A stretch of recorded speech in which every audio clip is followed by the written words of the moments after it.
que salta del cómic al... He thought he was in control. How wrong he was.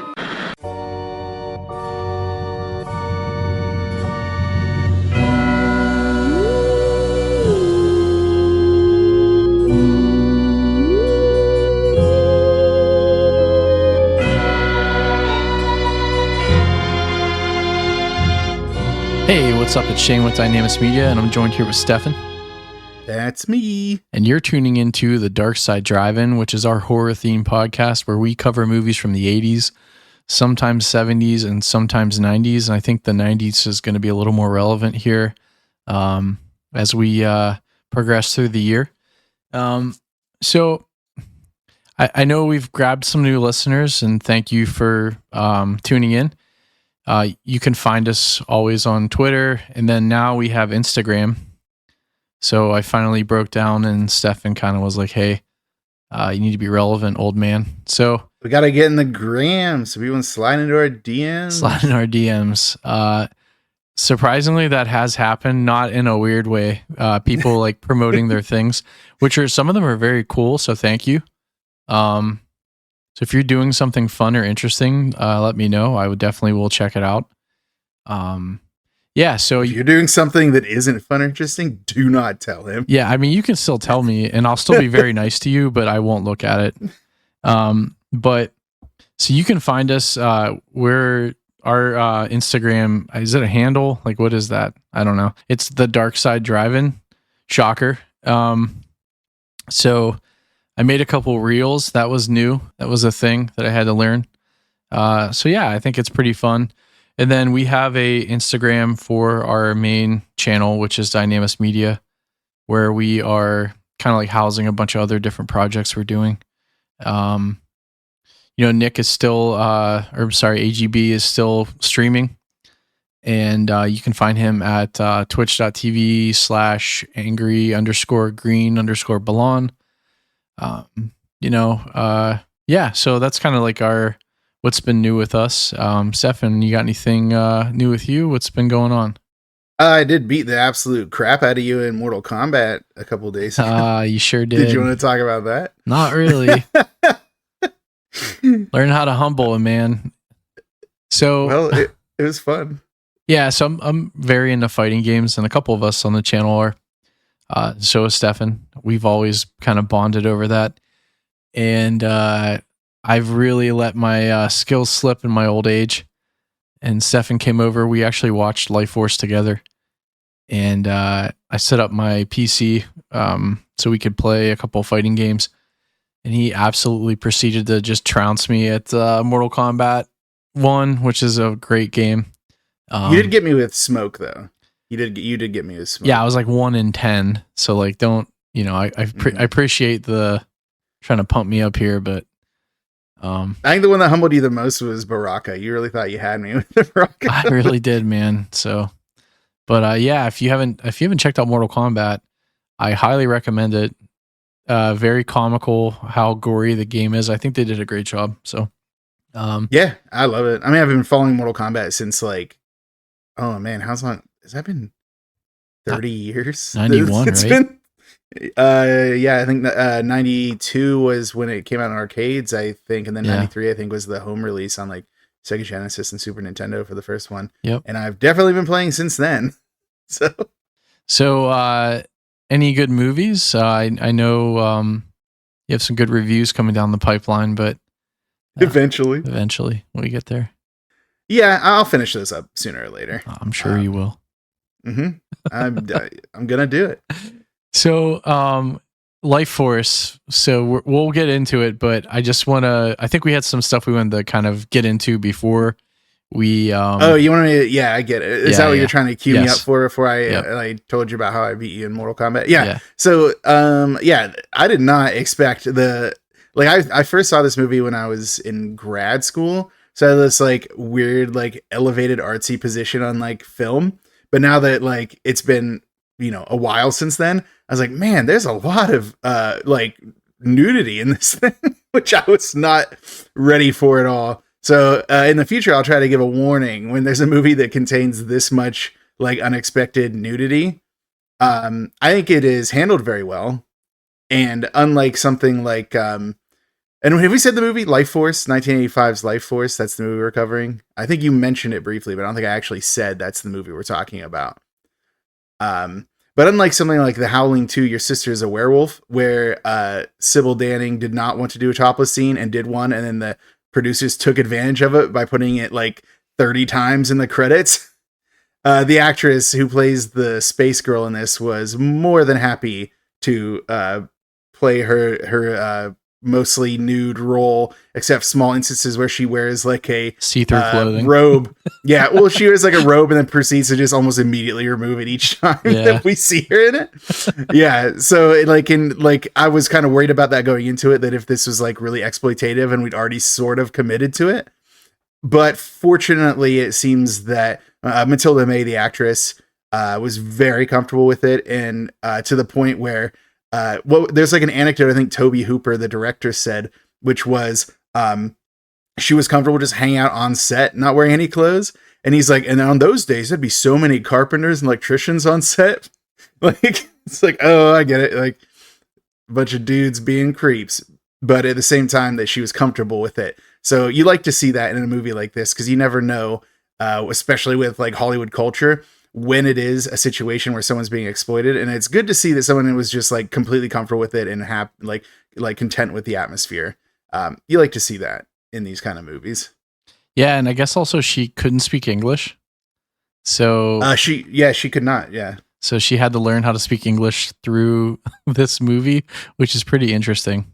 She actually did not learn how to speak English. She learned how to phonetically, like say her lines so that they could dub over with another female voice. And in some cases, those like multiple voices.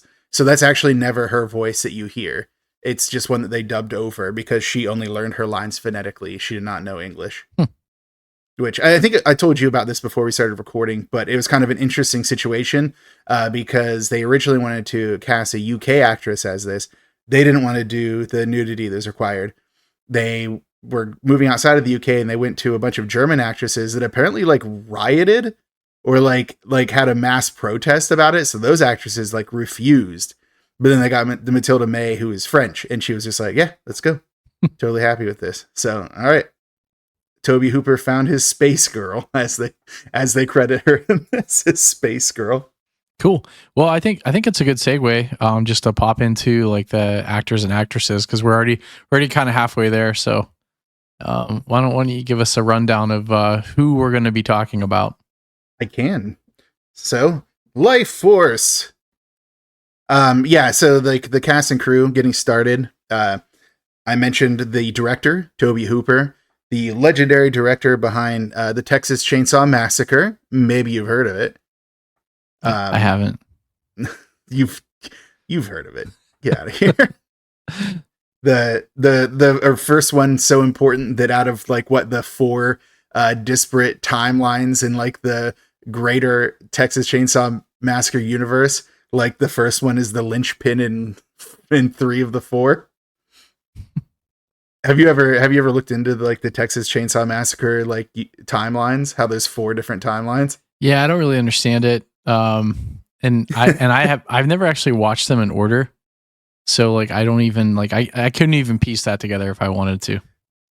It's very hard to watch them in order considering that the order is all over the place, because it was something like, the original continuity did go and by release because it was just Texas Chainsaw Massacre, Texas Chainsaw Massacre 2, which was also directed by Toby Hooper.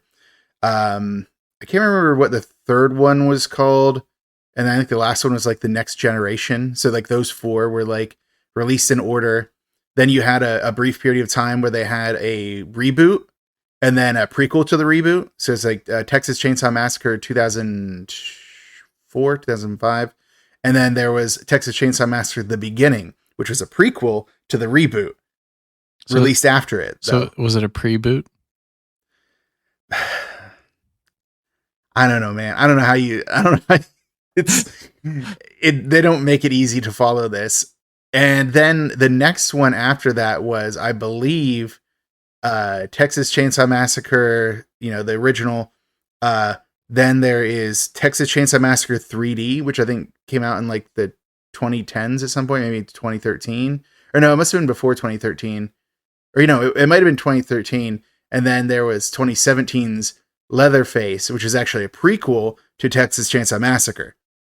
So there was a sequel done years later, Texas Chainsaw 3D, then a prequel to the original movie that's part of the same continuity that is that timeline. I think they call it the revised Sawyer timeline.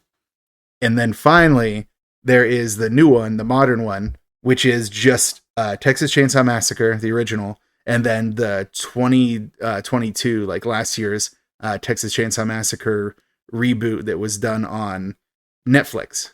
That's pretty bad. So that's the fourth timeline. I don't even have words. Did you follow? Yeah. Hold on. Let me try you a graph. No, I'm just kidding. We're going to go through the rest of Toby Hooper's you lost me at Toby Hooper, so. What? That was the very beginning. Oh, my bad. He did the Salem's Lot miniseries, which is pretty good. I really like that one. Really good. He did The Fun House, which is a pretty solid slasher. Poltergeist, maybe you've heard of it. Poltergeist. Invaders from Mars. I already said Texas Chainsaw Massacre 2. He did that spontaneous combustion movie in the 90s. It's called Spontaneous Combustion. And I think that it was like part of the reason that like in the 90s, like at your local library, you could find a bunch of books about like spontaneous human combustion. Yeah, that must have been like a bigger problem back in the 80s and early 90s. It had to have been. Yeah. People just be lighting up. They don't know why. Night Terrors. He did an adaptation of The Mangler, which I believe starred Robert Englund from, best known as Freddy Krueger from Nightmare on Elm Street. But The Mangler is also like a short story, one of Stephen King's short stories, and it's kind of like a more zany one. And I kind of want to see that movie to see if it's like a straightforward horror movie, because it's basically about a lady that gets like sucked into a laundry like steamer and folder and gets killed, but her blood and then some items she had on her or something like are the perfect things they need to create a demon ritual, and it gets this like laundry machine possessed by a demon. Oh my God, this movie has a ton of people in it too. The Mangler? Yeah, Ted Levine. Oh yeah. It's a Danny Keough. It's a big movie. Yeah. We'll have to add this to the list. Put it on the list, man. Although I think it's late 90s, isn't it? Hey, mid 90s. I already gave the caveat. You guys can't complain. You've been saying that since the beginning though, and we've like barely skirted into the 90s. Yeah, it's true. You can't just go full 90s. And then another movie that I'd actually like to cover that is also 90s is Body Bags, which was a project that Toby Hooper worked on with none other than John Carpenter. And I think George Romero might have been involved as well, but like, don't quote me on that. But I know for sure that John Carpenter is. There's a movie called Crocodile, The Toolbox Murders, Mortuary, and then his last film credit was a movie called Gin, which I unfortunately have not seen. I can't imagine it's great. And then this television work, he's done like episodes of some of like your standard, anthology type television programs, Amazing Stories, Freddy's Nightmares, Tales from the Crypt, Dark Skies, Masters of Horror. So I think Dark Skies is actually just a separate TV show. It wasn't one of the anthology ones, but all the rest of those were anthology ones. And of course, Toby Hooper passed away in 2017. So RIP to a real one. Doing excellent work out there. I have to say that like Texas Chainsaw Massacre is probably like one of the craziest, like that he did that movie in 74 and so early in his career. And like the shadow cast of like such an iconic film is clear, but I still think this is like so much work that he did that's amazing. I mean, Poltergeist alone is another just I was gonna say that's probably his iconic film. Magnum opus was Poltergeist. And it was cursed. Yeah. As we all know in real life. We should do that one too. I love that movie. Poltergeist? Yeah. Yeah. I don't know if it would count as a cult film, but it is a ghost film. So we'll do it. So next up is just the author of the book that this is based off of, Colin Wilson. He wrote the novel, his 1976 novel called The Space Vampires. I looked at some of his other work. I didn't really recognize any of it, so I'm not going to talk about it. So if any, Colin Wilson heads out there are pissed that I didn't go too deep into his bibliography, I apologize. The only thing that I thought was really cool is that, the book is called The Space Vampires. The movie is called Lifeforce. It's like, what's wrong with calling this movie The Space Vampires? I feel like that would have like told the audiences more about what they're getting into. And apparently, this being like, it was part of a 3-film deal that Toby Hooper was doing with Canon Films. And the producers had invested so much money into this that they didn't want them, like, audiences to think this was another low budget Canon film. They wanted them to know, like, oh, this is a big budget movie. Like, this is serious stuff. So they had the name change from The Space Vampires to Lifeforce. And you have to assume that, looking back, that was a mistake. Like, I feel like The Space Vampires probably would have brought in audiences way more, because this was a financial flop. This was a $25 million budget in 1985, which is an insane budget for like a horror movie like this. And they did not make, I think they made maybe half of it back. Like, it was a huge flop. I mean, we'll get into it, but like, the special effects in this movie are out of control. So, oh yeah, they put a lot of money on the ground for this, and it show like, yeah, we'll get there. But I think the only other movie that I can think of is like almost as egregious, if just call it what it is, would be that Chopping Mall. What was no Chopping Mall ruled. It didn't chop what are you once. Talking about? It didn't chop, but it was great, and there was a mall. No, I was actually thinking of a more recent example. Was that Disney movie that flopped a few years back, or probably like a decade ago now? John Carter. Dude, your perception of time is just baffling to me. Do you know what year that movie came out in? What was it, like 2012? I literally typed John Carpenter, not John Carter, because I'm an idiot. Yeah, it was 2012. So yeah, see. So yeah, a decade ago. I said a few years ago, but yeah, for sure. Like, that movie came out like a couple weeks ago. Oh yeah, the other day. Well, hold on. Like, time is relative. Yeah. Like a few years, 11 years. What's the difference if you're yeah, seriously? Yeah, think about it. What's a few years as a space vampire? What indeed? But no, that's the thing, is because it was, based off of the Edgar Rice Burroughs Princess of Mars movies. Or books, rather, not movies. Although they did do film versions of it that were kind of low budget before this. But so rather than call it, even, a Princess of Mars would have been perfect, because that was like the book that it was adapting. But even like John Carter of Mars would tell you that Mars is involved. And instead they just called it John Carter. No one knows who that is. Tell them that it's going to be space stuff. I'm still mad about that, because I really like those books. Or at least I like the first book. And the second book. Is Warlord of Mars the second book? Did you like the movie? I did like the movie. Yeah. It wasn't actually bad. I just think that it was poorly, like I said, poorly promoted. And the title choice was baffling. Like, I don't understand. Well, it wasn't like PG-13 too. Like, that was back when Disney, this was pre-Marvel Disney, right? I think. Yeah. No, this would have been probably before the acquisition of Marvel. So this is pre like Disney kind of like doubling down on being cool, as much as you think or don't think they're cool. So like, I don't know. I think this would have done a lot better had this been made now with like current Disney. So well, I still think though, like the movie that we got was a decent space epic. It's just the name John Carter doesn't tell people that's what it's going to be. Yeah, but I mean, they didn't dump any money into it. They didn't put, you know what I mean? Like I feel like. They didn't give it. They dumped a ton of money into it, dude. They didn't. Not in the marketing. Well. That's what I mean. No. Yeah. Well, anyway, we can stop doing our post-mortem of 2012's John Carter. Yeah. Moving on to one of the two credited screenwriters for this, Dan O'Bannon. Now, here are some chops. This man, Dark Star, which I think I bring up Dark Star to you like more often than probably anyone brings up Dark Star to anyone anymore. More often than you probably should. Probably. He also wrote Alien, Dead and Buried. He has credit on Blue Thunder. There's actually 2 Blue Thunders. I think that there might have been a movie and a series, like a mini series. Invaders from Mars. So, another Tobe Hooper film. Total Recall, if you remember that one. Mm-hmm. Great. That was a joke because it's about memory stuff. Get it? No. Could you explain it? Okay, so Total Recall is about Arnold Schwarzenegger forgetting about Mars. That's what I do when I'm bored. No, I'm just kidding. Screamers, Bleeders. I don't know what either of those are, but those are both Dan O'Bannon joints. And then here's one. He wrote and directed The Return of the Living Dead, which we're going to cover eventually on this podcast. Nice.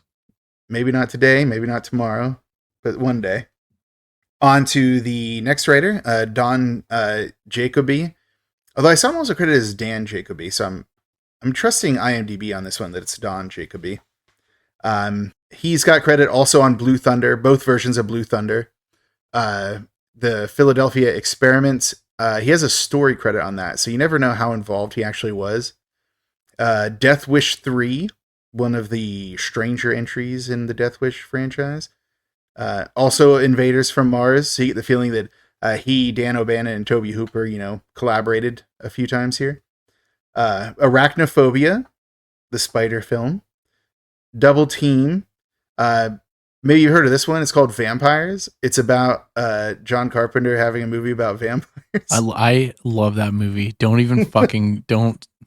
I know you're doing this on purpose because I like that movie. Because I said vampires and not John Carpenter's Vampires. Yeah, it's John Carpenter's Vampires. Yeah, it is that one. It's so good. Also, look, James Woods is like an action hero. Are you fucking kidding me? It's got the weird Baldwin. Like I think he's a felon probably. It's got time. I think there's going to be some more Baldwin felons. I know it's got Thomas Ian Griffith, who's the bad guy from if everyone's watching Cobra Kai now, he's like the bad guy. It's great. Mr. Tagawa's in it. Like, come on, man. So what is this? John Carpenter's Vampires? Yes. I'll have to look into that, see if it's any good. A couple other things on this guy on Don Jacoby's list. Evolution, so that good. movie with David Duchovny and Orlando Bloom, I think was in it. What? Wasn't that David Duchovny and Orlando Bloom in that movie? Orlando Jones. Or yeah, Orlando Jones. Jesus. Yeah, no, it was Orlando Jones and David Duchovny.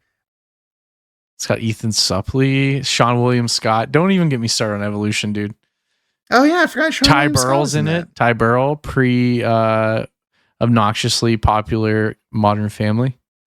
Yeah, back when he was actually allowed to show some goddamn range. Yeah. Because he was also in 2004's Dawn of the Dead, which was great. That's probably one of the best zombies. Sarah Silverman's in this. Probably one of the greatest zombie movies of all time.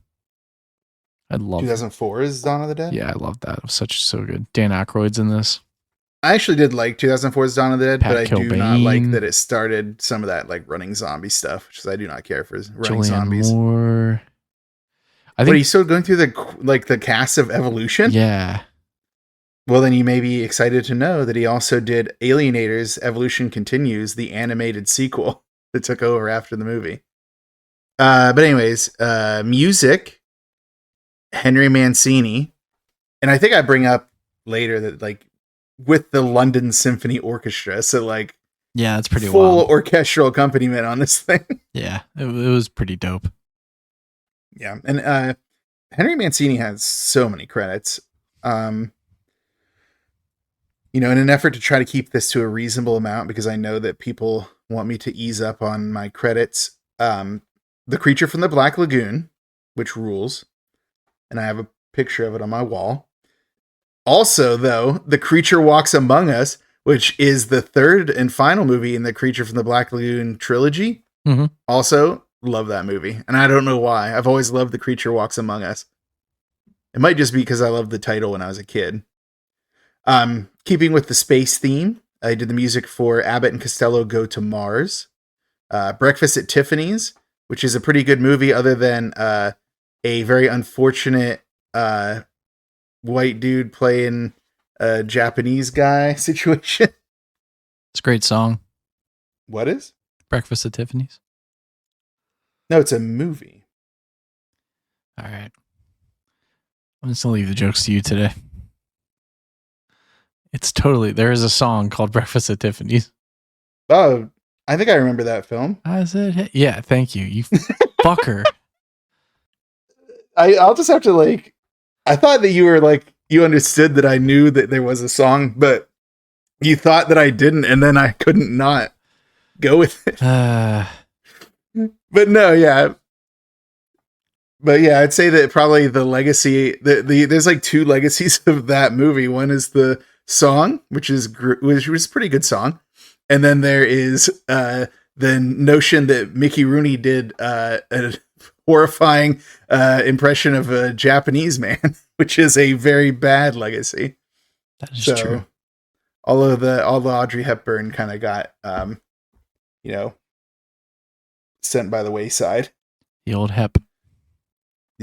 Wait, that's not what that means. I almost said it. You almost got me. That was clever. You're good at this. That was good. I was trying to make up for all the bad jokes I've said already. So back to Henry Mancini over here. Charade, Frenzy, the Alfred Hitchcock film. Mm-hmm. The Glass Menagerie, which is the movie was based off of a play. And I remember watching that when I was in high school, and I just figured I'd bring it up now. The Great Mouse Detective, which is about Sherlock Holmes. Such a good movie. Yeah. I love that. It's so good. Yeah. Also, Hatari. I have to say it that way because it has an exclamation point at the end. Sure does. Yeah. Mommy Dearest. Nightwing, but not Dick Grayson, the first Robin, after he outgrows the role of Robin. Mm-hmm. It's a different Nightwing. The Pink Panther.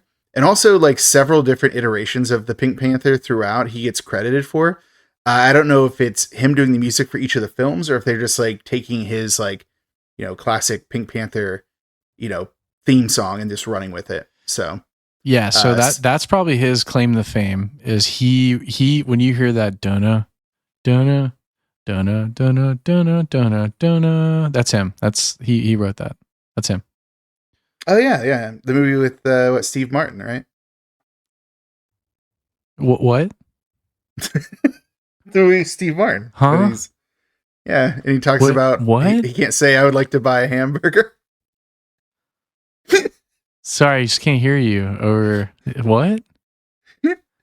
No, yeah, the Peter Sellers one, obviously, is the one we all love. Thank you. Santa Claus the movie, Tom and Jerry the movie, The Touch of Evil. And then I put a few TV shows here. Peter Gunn, Newhart, Remington Steele, Ripley's Believe It or Not. Also credit for the Pink Panther shows because there's been 3 shows also in addition to 8 movies. So plenty of Pink Panther to go around. And then I didn't know if I wanted to bring this up or not. So I'm going to save it for the end and let you delete it. Ghost Dad seems to be his last film credit, which would have been a great movie if it weren't for the Bill Cosby of it all. Did I give you enough room to delete it if you don't want to have that in there? I mean, yeah, I guess. It happened. So there's a Ghost Dad. Okay. Next up, we're getting into the cast now. We're done with non-cast. We're into cast, and I'm going to be moving with the speed that you've never seen. Our main hero of sorts, I guess, Carlson, as played by Stephen Railsback. Probably most famous for his role in the TV miniseries Helter Skelter, where he played Charles Manson. The Stuntman, Trick or Treats, Torchlight, Blue Monkey, Alligator 2 The Mutation, which, I'm a sucker for Alligator 1, less of a sucker for Alligator 2 The Mutation. Quake, but not the video game. Barbed Wire, the Pamela Anderson movie that is famous for being terrible. Disturbing Behavior, The Hitcher 2, I've Been Waiting. And some more recent credits would be, I think, The Devil's Rejects. He had an uncredited appearance as a sheriff in that. And then Ed Gein movie where he played the titular Ed Gein was one of his. He had some TV show credits that were germane to our entire project here. The Twilight Zone, X-Files, Dead Time Stories, stuff like that. So, he's got a pretty good, pretty good series of films and TV shows under his belt. Not a lot of it comes out to shine here, though, because I feel like his performance is very weird. But we'll get into that. Yeah. It's not for now. That's for later. It's a later problem. Next up is, and also Carlson is Colonel Carlson. We have to remember that his rank. Next up, Colonel Kane is played by Peter Firth. Tons of stuff that he was in. Aces High, Equus, which is a very famous horse movie. Sword of the Valiant, The Hunt for Red October, The Rescuers Down Under. He was in Blood Royal, William the Conqueror, which I only bring up because he was also in, or some other people in the past have been in that, and I feel like I should keep bringing up these through lines, see if one day someone wants to graph all this out. The Young Indiana Jones Chronicles, where he plays a character called Stefan, or probably Stefan, because everyone says it wrong. Amistad, Mighty Joe Young. Total Recall 2070. He was in 3 episodes of that, which I didn't even know that show existed. Pearl Harbor, and yes, that one. He played the Emperor Vespasian in 2 Ancient Rome series. It was like Ancient Rome, Rise and Fall of an Empire, and The Battle for Rome. Probably what he's most famous for is his role in both the entirety of the series and then the follow-up film for what was in the UK was called Spooks, but here in the United States it was called MI5. So it was like a pretty long-running British, spy drama, and the movie was kind of famous for coming out after the show was done, and it had Kit Harington in it. Kit Harington, of course, of Jon Snow fame from the television program Game of Thrones. Have you ever heard of that? I believe so, yes. Probably the best ending in all of television. Okay. No, infamously, pretty infamous for how bad it ended. Yeah, you couldn't even hold that joke. No, I was going to commit to it, but then I realized that I have a lot of friends that listen to this who would probably be upset with me for that. So Correction, I can't allow it. Had a lot of friends. Yeah, they just stopped. They smashed the stop button as soon as that played, and then unfriended me on all social media and blocked my number. So I'm a pariah now.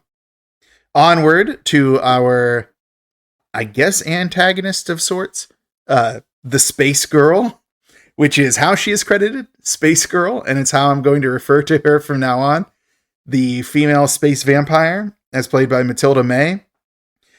She's got a lot of stuff in her credits that are French, and I didn't recognize them. I'm sure that people who know French cinema or French television during these eras might recognize some things. So I only pulled out the things that when I was reading seemed to be things that were important in the growth of her career. So I went with The Cry of the Owl, 3 Seats for the 26th, a biopic called Isabel Eberhardt. At least I think it was a biopic. Becoming Colette, A Girl Cut in Two, and The Players. Probably the most famous thing that I had also seen her in before was The Jackal, the film with Richard Gere, Bruce Willis. Mm-hmm, yeah, evil Bruce Willis when he blows off Jack Black's arm. Yep, he has good, crazy hair. Yes, that is correct.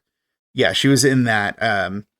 So that, and I actually remembered her character in that. That was pretty cool. And then she was in a video game called Privateer 2: The Darkening. Never heard of it, but apparently it was the second in a series of Privateer games. Yeah, I've never heard of that either. No, me neither. Yeah, I just put it there because video games, Mm-hmm. Next up is Dr. Falada, as played by Frank Finlay. And he's one of those British thespians that has, a list of films that's 198 long, or not films, but credits. There's no way I'm going to be able to go through that and find out everything that's important. No way. So, yeah. So I just picked up a handful of things that seemed pretty important and might link up to other, actors in this. The Longest Day, pretty famous movie. Study in Terror, where he played Inspector Lestrade. That was a Sherlock Holmes story. He played Iago in the version of Othello that came out in the 70s, I believe. The Deadly Bees. Actually, it would have been the 60s for that Othello. My fault, because I have these in chronological order. He was in a version of Les Miserables where he played Jean Valjean. It was a 1967 miniseries. Cromwell, Shaft in Africa. He played Porthos in a series of Three Musketeers projects. There was Three Musketeers, The Four Musketeers, Milady's Revenge, and then Return of the Musketeers. So he played Porthos throughout all three of those. There was a TV version of Count Dracula that he was in. He was in the long-running British series Blackadder with, what was that, Rowan Atkinson, I believe, is in that series. I believe so, yes. Yeah, it's a pretty famous one. There's a movie that it was a Spanish Lovecraftian movie called, it's got a name that's in Spanish, and I'm not going to try to pronounce that because I don't speak Spanish. So I'm just going to say that the name of it is Cthulhu Mansion, I believe is what the English translation is. He was in The Pianist, the Academy Award-winning film. And then I think his last role was Merlin, a character in an episode of the BBC series Merlin, which is a pretty solid series, in my opinion. So many more credits that I could go all day on this dude, but just tried to pull out some greatest hits there. Next up is Dr. Armstrong, played by a little-known actor named Patrick Stewart. You ever heard of this guy? No, what's he in? Yeah, I'm kind of just counting on everyone knowing who Patrick Stewart is, and he's in this. Yeah, Jean-Luc Picard himself. He's Wheels and X-Men. Get out of no! You're gonna quote the first X-Men movie. Such a good joke. But yes, he's Professor X in like all of like X-Men, everything. He recently actually reclaimed his title as the longest running person to play a comic book character. He had been surpassed, but then he was in the new Doctor Strange movie as Professor X. So he got the world record back. Oh, I'm sorry, dude. Like, you didn't know about that? Scene. Like, yeah, it was a good scene. Yeah. He plays the character well, which is like, to his credit. Yeah. I can't remember who it was that overtook him. I should have written that down, but I didn't write it down. I just made note in my mind that he had retaken the record. And obviously, Jean-Luc Picard is out of that like classic debate of, Kirk or Picard. Obviously, if I was going to be serving in Starfleet, I would rather serve under Picard. Like, who would in their right mind choose to serve under Kirk? That's madness. Although, the best captain is obviously Hold on. Captain Janeway from Voyager. Oh my God. What? What's wrong? Nothing. You don't agree? I'm like working with heathens.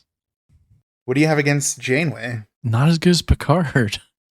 Dude, the stuff she had to deal with was like the challenges she had to go through as a captain and still keep her crew together without being able to get new crew members, without get resupplied.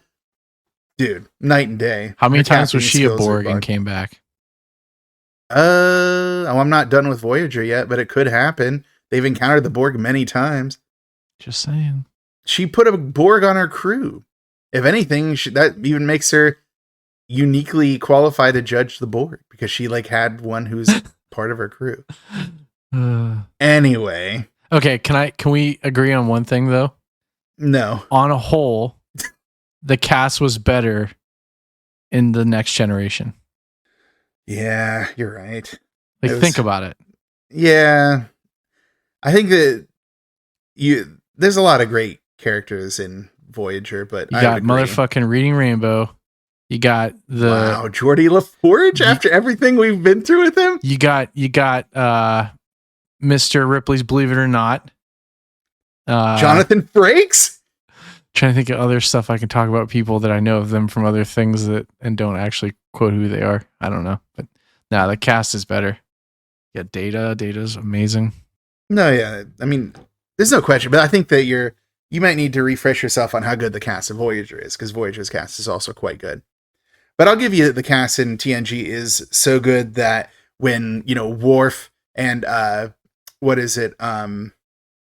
Chief O'Brien move on to Deep Space Nine, infinitely improve that series, which I'm a fan of Deep Space Nine to begin with. I know that some people aren't, but even so, like, just they re-energize that entire series when they go to be stationed there.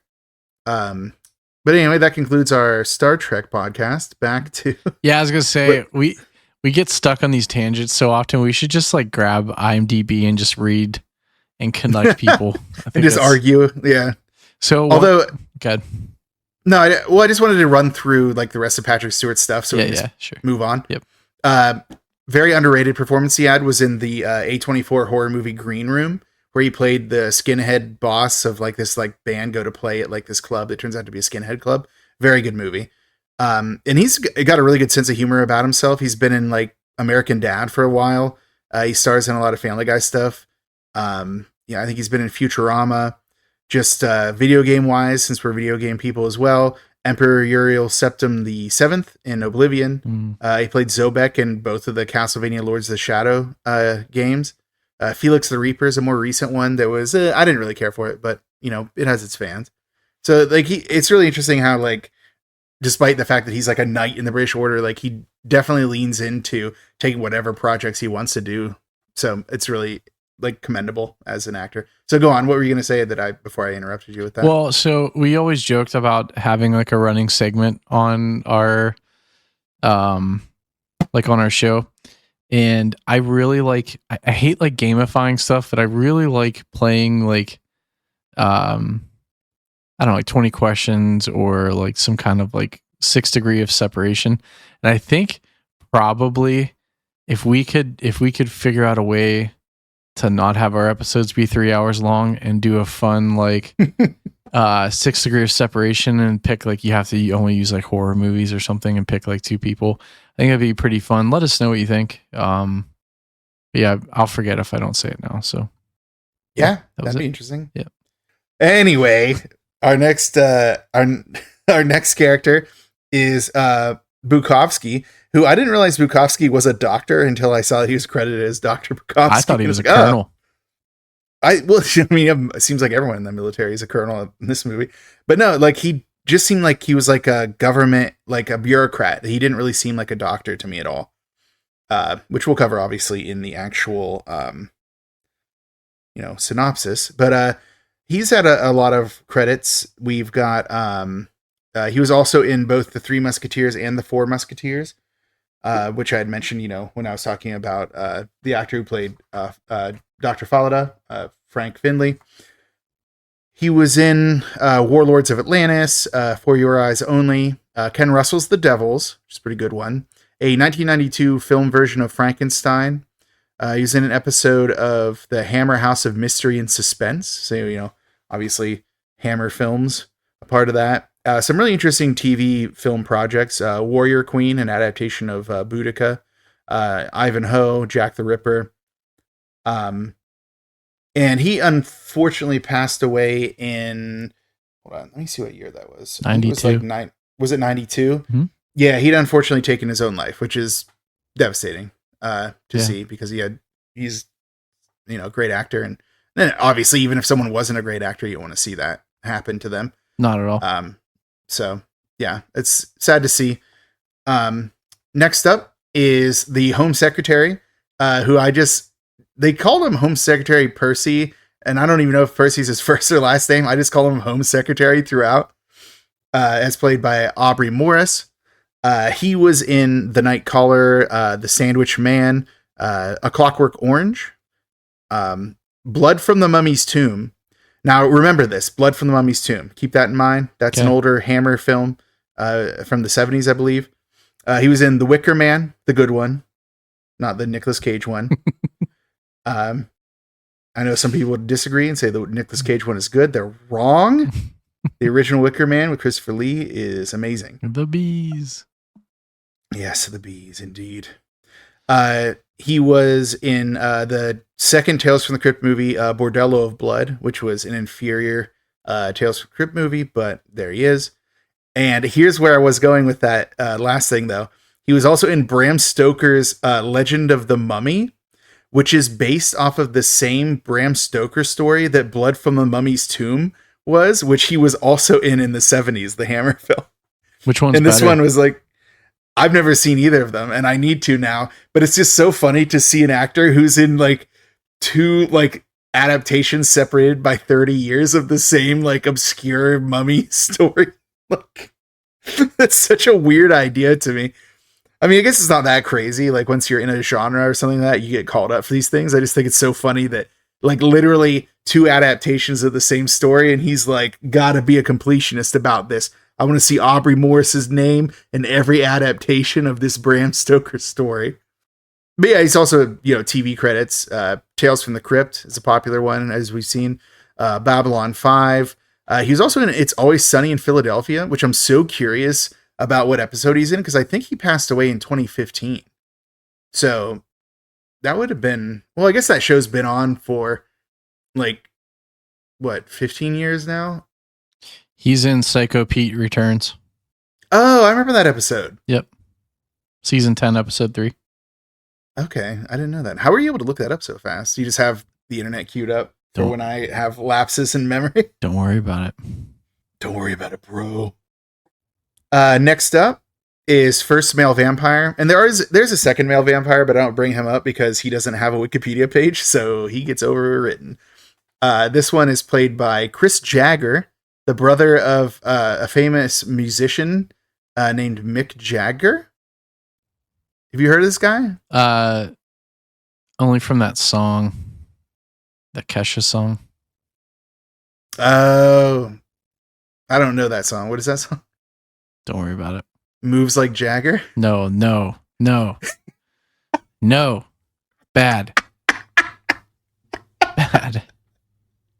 It's not a Kesha song? No, it's not. TikTok is the Kesha song. Oh, I've heard of that. Kick him to the curb unless they look like Mick Jagger. All right, yeah, he is in that. But yeah, no, that's Mick Jagger's brother, Chris Jagger. He's got a bunch of stuff that he was looks credited like Mick for. Jagger. I wasn't. Yeah, I looked at his credits and I was not interested in any of them, so I didn't write any of them down. I just look, it's good enough that he's got a famous brother. Let's just move on. And move on we shall. Damn. Next up is what Damn. he had 5 things that he was credited for. I didn't care about any of them. Look, this movie has so many people. There's so many people that I cut out from my analysis here. This is even analysis. The people that I cut out from my list that I'm just we've got to smooth this out. I'm not going to go into Chris Jagger's credits when he is only in this twice, and one of the times he's dead. Next up is probably one of my favorite characters in this. Favorite characters Lamson. Without much to do. It was Lamson. I fucking knew it. How did you know it was Lamson? I just knew it. Yes, it is Lamson, as played by John Hallam. He's a character actor. He's known for playing tough guys a lot, which is interesting because he doesn't really play a very tough guy in this. But he also crosses paths with a lot of people. So on his list here, just the Charge of the Light Brigade, the Assassination Bureau, Murphy's War, Nicholas and Alexandra, Antony and Cleopatra. Really, really big into those historical two people who are married and or in love with each other. Mm-hmm. Hitler, The Last 10 Days, The Wicker Man, crossing paths with our man Aubrey Morris over here. The People That Time Forgot, Dragon Slayer, Flash Gordon, Robin Hood, Prince of Thieves, the one where Kevin Costner did his best to try to pretend he could do a British accent. Call the Conqueror, which was not a very good movie. Our man Call the Conqueror, as written by Robert E. Howard, deserves better, but we'll never get it because they're too focused on putting Arnold Schwarzenegger in more Conan the Barbarian movies. And just so many TV series. This dude's been in so many things. And the last person I wanted to give credit to is just a character that we'll probably focus on a little bit. Ellen, as played by Nancy Paul. She actually, for someone who doesn't have a picture on her IMDb page, she has a lot of credits. So narrowing it down, she was in Gulag, The Return of Sherlock Holmes, 4 episodes of Beverly Hills 90210, and then 25 episodes of a show called Space Precinct. No idea what that is. I was just surprised there were 25 episodes of it that I've never heard of. So that's all that Nancy Paul gets, because she didn't even have a picture on IMDb. Can't spend too much time. But which is weird. What's that? That you can be in that many things and not even have a picture on your IMDb page? Yeah. I mean, it is mostly curated by people who are fans and stuff like that. I guess if people aren't willing to put in the work, then you're not going to get it. All right, now that I've covered basically as much of the cast as we're going to go through, because there's so many more people that are just like random one-off roles, and I can't remember who they all are, we're just going to move on. So next up, plot description.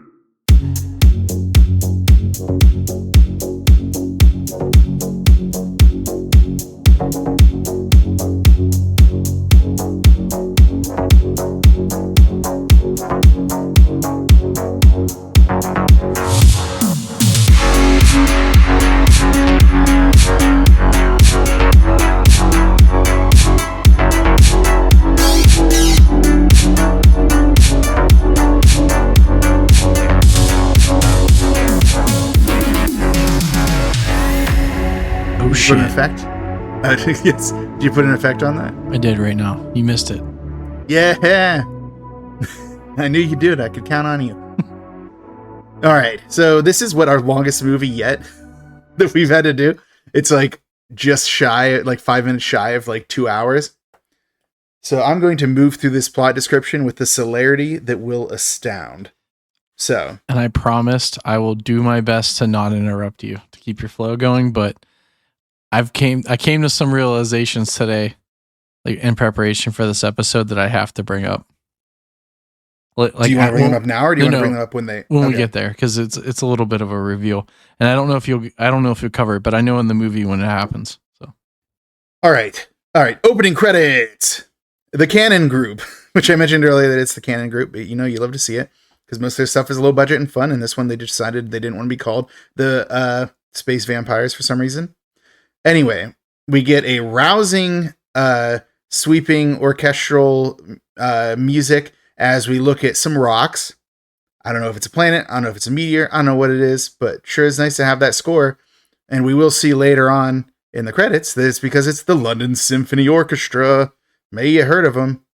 Then we get our credits. The only thing I wanted to bring up was it says introducing Matilda May, even though she had like 2 other credits before this. It's not really introducing her, but probably to American audiences. All 3 of the people that saw it when it came out. Mm-hmm. Anyway, we get a narrator who introduces us to a spaceship. It's called the HMS Churchill. He explains that it somehow has constant acceleration due to a new engine. I don't know, was it like the Nerva engine or something like that? It doesn't matter. Almost none of this movie takes place in space after like the first 30 minutes. So who cares? But it is apparently a joint US-British endeavor to intercept Halley's Comet for reasons that we're never told why. They just are doing it. Don't worry about it. So we get to see a bunch of people on the ship that it doesn't matter that we're going to know who they are because they're all going to die except for one. They're talking about techno babble about their engines and about like readings on the ship and all this nonsense. Who cares? The point is that they see an object that's hidden in the head of the comet. What could that thing be? Unfortunately, they're unable to send a message back to control because conveniently something called Como winds are preventing them from being able to get messages through. What was the thing they said? Like, how far is the interference? And then the guy's like, all the way. It's like, oh, all the way. Watch out. It's a solid unit of measurement. Yeah, it's like, how far is the interference? It's like they literally have instruments that could tell you. He's like, all the way. All the way. It's like, you can read the their instruments are just probably analog dials. They probably can't even go up very far. Probably just like kazoos. Well, despite the dangers of the fact that they're not in contact with anyone, the American commander, who we'll later learn is Carlson, insists they move forward to the mission because the comet only comes around every 76 years and he has FOMO. So they shut down whatever these weird engines are. That's good. What? He had FOMO. That's good. Well, that's what it was. He's like staring at it. It's like, I'm not waiting around because I'll be dead. Anyway, they decide to turn off whatever those engines are that give them constant acceleration. I don't know much about physics, but I feel like constant acceleration isn't possible, but maybe it is. Anyway, doesn't matter. They retract these giant solar wings that were over top of just your standard space shuttle. That was apparently what denoted the fact that it was using this new style of engine. Doesn't matter. It's never going to come up again. I don't know why they spend like the first 10 minutes explaining all this space science. We're not going to care about it later when there's vampires murdering people. Next up, we get, not a terrible looking shot of them flying alongside the alien ship. You'd mentioned earlier that you can tell that this is kind of like, they put some budget into this thing. And they definitely did. It's dated by today's standards, but it's not terrible looking. Like the ship is basically, they describe it as being like a big needle with an umbrella on the end. But it's basically just like a giant, like long tube with like bat-like finger fins at the end. They just keep calling that an umbrella. It's like, they look like claws, my dude. First sign you shouldn't probably go into this thing, but movie's got to happen. I think they said there was some kind of vegetable they modeled it after, but I'm not much of a vegetable guy, but I think it was an artichoke. Does that make sense? Yeah, I think it was. I don't remember because it was. I thought they said it was artichoke. Yeah, I think you're right. Yeah. In any case, it is long and spaceshipy. After that, using some pretty bad effects, but still, not the worst you've ever seen. 4 of the astronauts, one of them is Carlson, are moving into the structure. It's kind of interesting shots, them just kind of floating around. It's like kind of trippy, kind of colorful. Unfortunately, it is kind of pointless because none of this really matters. It's just kind of for a 2-hour movie, wasting time on these shots seems kind of wild to me. Mm-hmm. Carlson throws around one of these like, I feel like I've been here before kind of thing. Which we'll find out later is important to the plot because he's going to be important, unlike the rest of the crew, who again will be dead. As they move through the ship, they discover a more mechanical looking chamber. The earlier one looked kind of organic. This one's very like mechanical looking. There's no trippy lights. It's very gray, kind of Promethean. They see the dead occupants of the ship, which look like giant bats. And if there's one thing that I'd do if I went to a ship and I saw a bunch of dead giant bats, is stick around. But anyway, there are apparently hundreds or even thousands of them, but they're all dead. Carlson remarks that they look prehistoric. Not sure how he came to that conclusion, but apparently he did it because he then reaches out and just breaks the bat finger off of one of these things. Like, yeah, like hey, quickly. Good science, buddy. Just like break it. Why is it that space scientists are the dumbest people on Earth in movies? Well, I guess they're not on Earth anymore, but like this, they always do stupid. They always do stupid stuff like this. Let me just like go break this like ancient alien. Why not? Right. Yeah, but I think it was him that remarks that they're all desiccated and the fluid is lost to space over the years. We'll find out later. That's not the reason. They don't have any fluid. These things get desiccated for other reasons. Anyway, someone says deploy the specimen bag. The specimen bag is what, Shane? What? What is the specimen bag that they deploy for one of these bat monsters? You don't remember this? No, it's a net. Yeah, it's just what it was. Yeah. It was like a stupid It's just like a net. It's not even a bag. Like, what if the specimen wasn't a giant bat? I don't know, man. These scientists, what are they even up to? It's a space net. Anyway, space net. But then we get a call from outside on the Churchill. The crew remark that the giant claw tendrils on that umbrella, they keep calling it an umbrella. It definitely looks like giant claws with like bat wing flesh flaps around it. They've started to move and open up.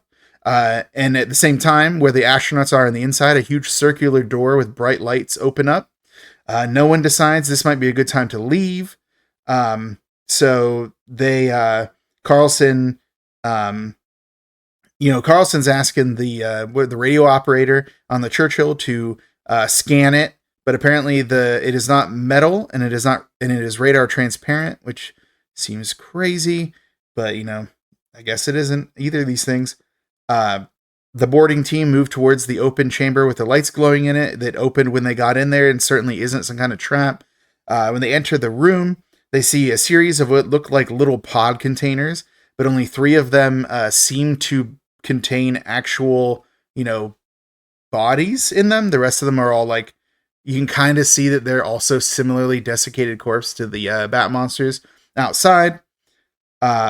Carlson is immediately being pretty creepy, staring at the female of these 3, I guess, I don't think you call them corpses, but they're like humanoid bodies. And he's being, like I said, a total creep, like just staring at her.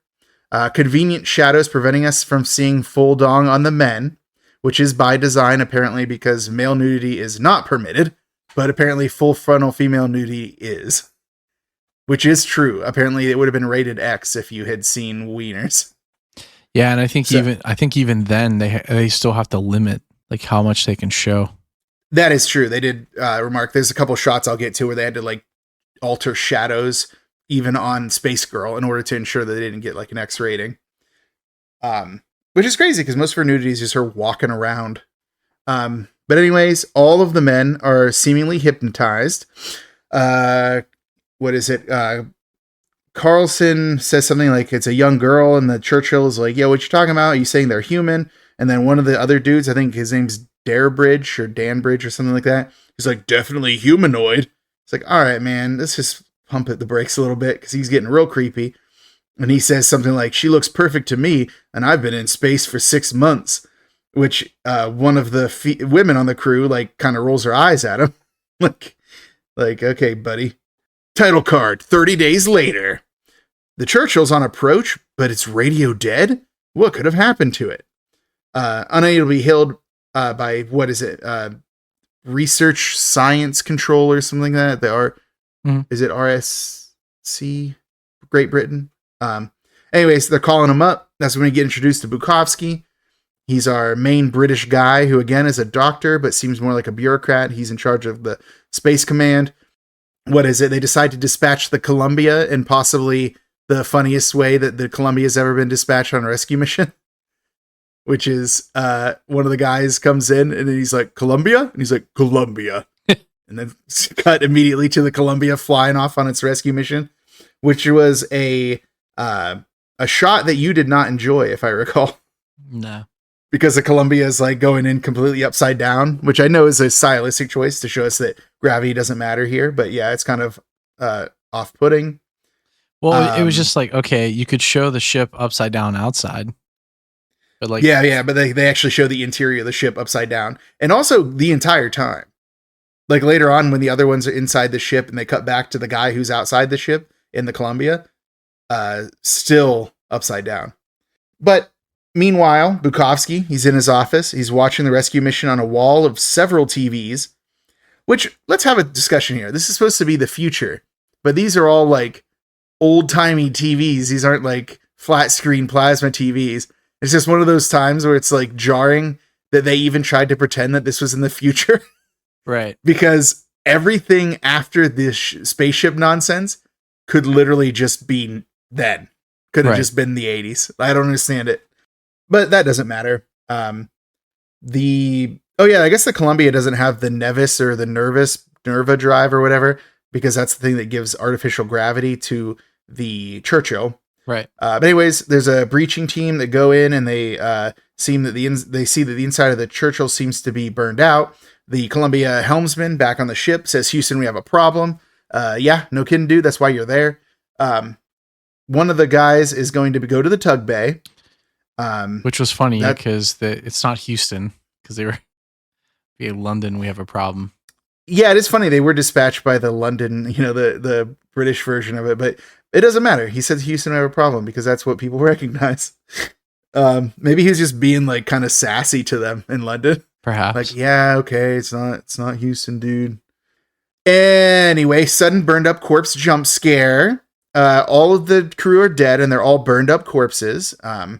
One of the guys goes to find the tapes because even though this is the future, all of their records are kept on a series of giant tapes. So those exist and they pull them out. Meanwhile, in the tug bay, the one guy goes and finds the aliens in their little pods, or they keep calling them cases. I keep calling them pods in my mind, but I guess I should say cases because that's what the movie says. Either way, next up, there's a meeting back at the British Space Research Command. Bukowski is talking about how the cases basically open themselves up whenever they were talking about figuring out how to open them. Mm-hmm. Nothing sus about that. Better keep them here with us on Earth and not in space. But they can't tell what they're made out of because X-rays apparently don't tell them anything. It basically just like when they couldn't scan the alien ship from the Churchill, same thing with other things. They just basically don't exist. Then we get our first show up of Falada when Bukowski, I believe, is asking if the dead can be dissected. And he's like, I can't pass judgment on alien death. And then one dude's like, well, they're definitely less alive than we are. It's like, yeah, man, I guess that's how you do it. Cut them up.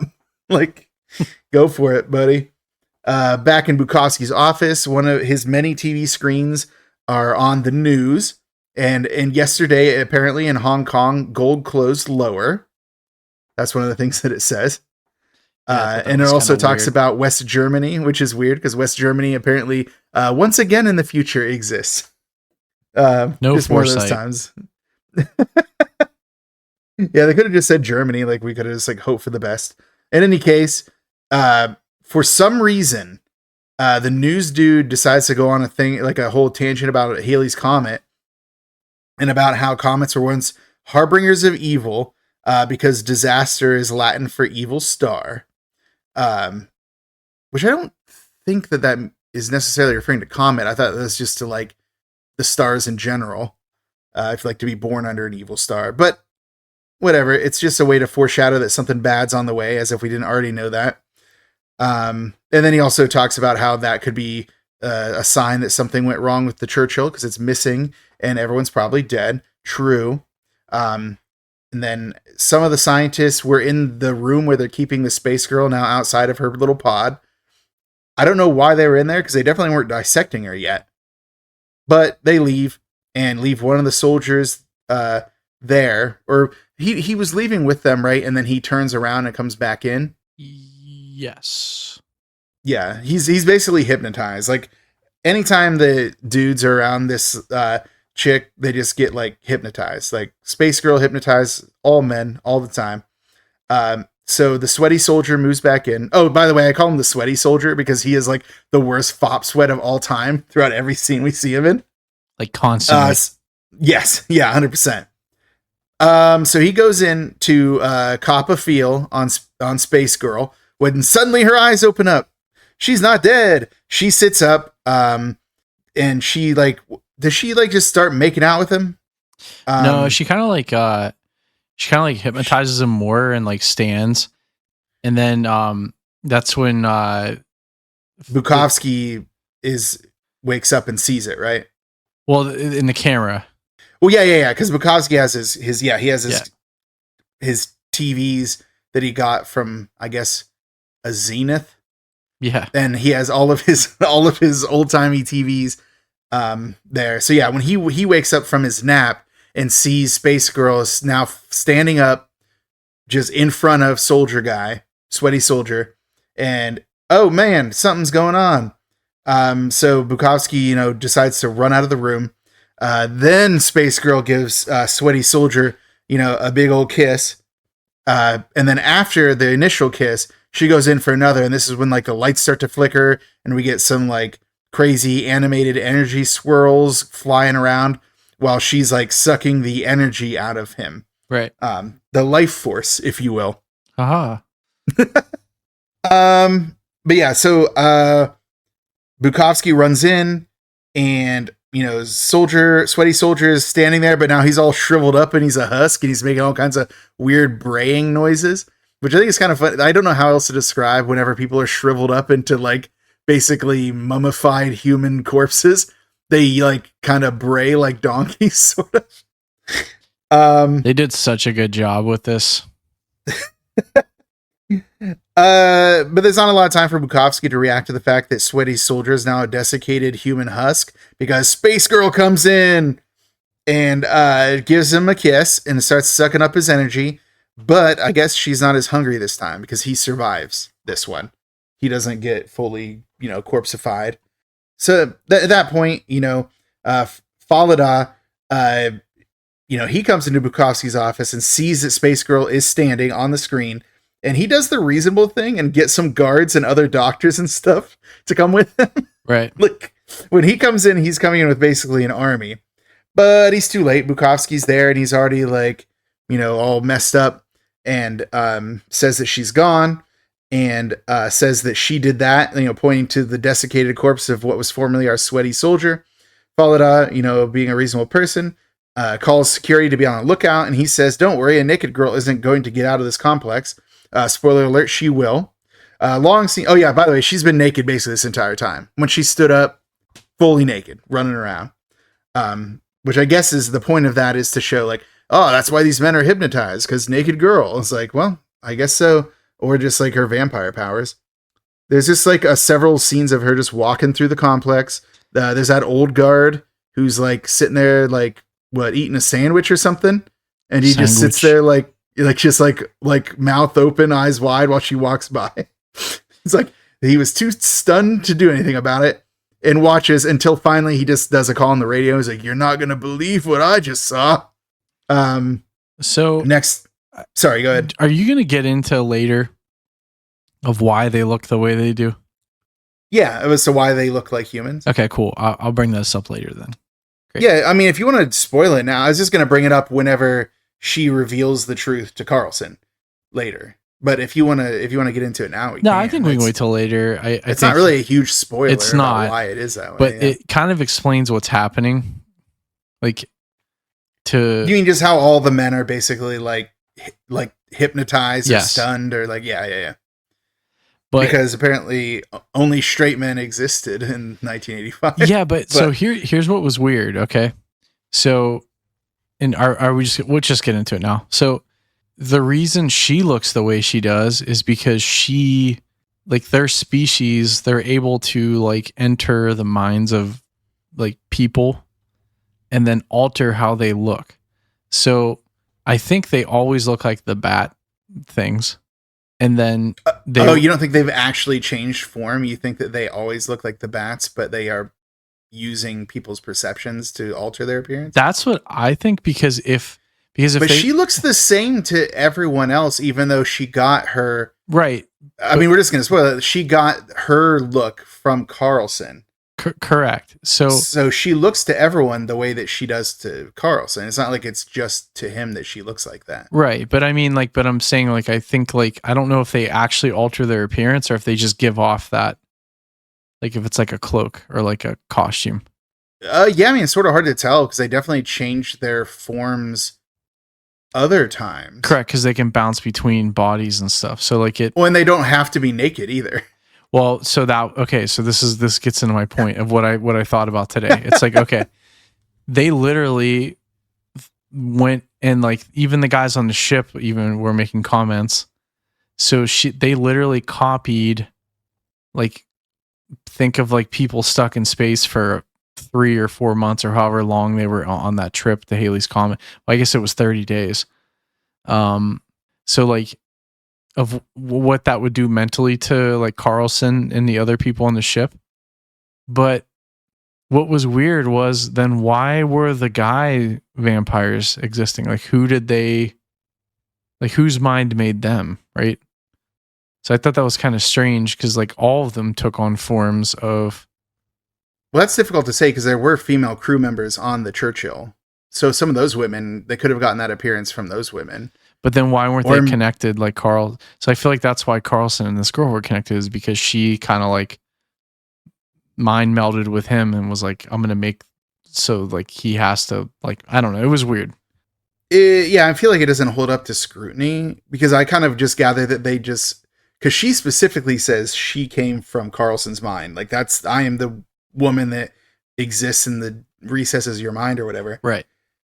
Whose mind did the guys come from? Or do they also come from Carlson's and they're just guys that he knows or thinks of or something? So, right. So that's what I was thinking. It was like, okay, so is Carlson the key to, like, it's just weird, like how they described how they changed form and why they look the way they do. But then if you think about it, it's like, okay, then why are they naked? Because like they don't have to be, like, at any point. Like, in fact, there's towards the end, there's scenes where like they're fully clothed. Well, they don't manifest those clothes though. I gather they have to get them. Yeah, I don't know. Maybe. Yeah, you could. We're going to get into that a little later because, yeah. All right. Anyways. Right, cool. Continue. Yeah. So where was I? Space vampire, voodoo magic, guy eating a sandwich. Oh, yeah. So, then we get to the 2 snacking guards in the front desk. They get the call. What was that? A lot of sandwiches. Yeah. They were also eating sandwiches. A lot of sandwiches going on around here. But yeah, they get the call about this girl and they think it's a joke until they see her like on her way down the stairs and they're like, oh, We better stop her. She's the naked girl we're waiting for. Bad move. One of them who tries to approach gets magicked away by her energy powers. She like chokes him out. Then second snacking guard also tries to get there, and she like uses magic powers to like throw him aside or something like that. The only one who isn't accosted by magical powers is the old guard, who is from upstairs. He's still there, but he's keeping his distance wisely. That's what old age and experience gets you. Don't get in the way of energy vampire girl while she's on her way out of the place. Using her space powers, she just explodes all the windows at the lobby and walks out. Still fully nude, heading on out. Which is actually interesting. Apparently, they put like some rubber like stick-ons on the bottom of Matilda May's feet so she could walk through, because that was like actual glass that could cut her. So in order for her to do those shots, rather than use like some effects budget to clothing, make it look fake, or just give her shoes. Nope, they're just gonna stick some like rubber soles onto her feet so that she can still walk out naked. So she got out of the building. Dr. Falada finally gets down there. The guards are back on their feet. Doesn't seem like they're dead. But he can see that the space girl, she's well on her way out of there. So after that, we get some serious military dudes coming in.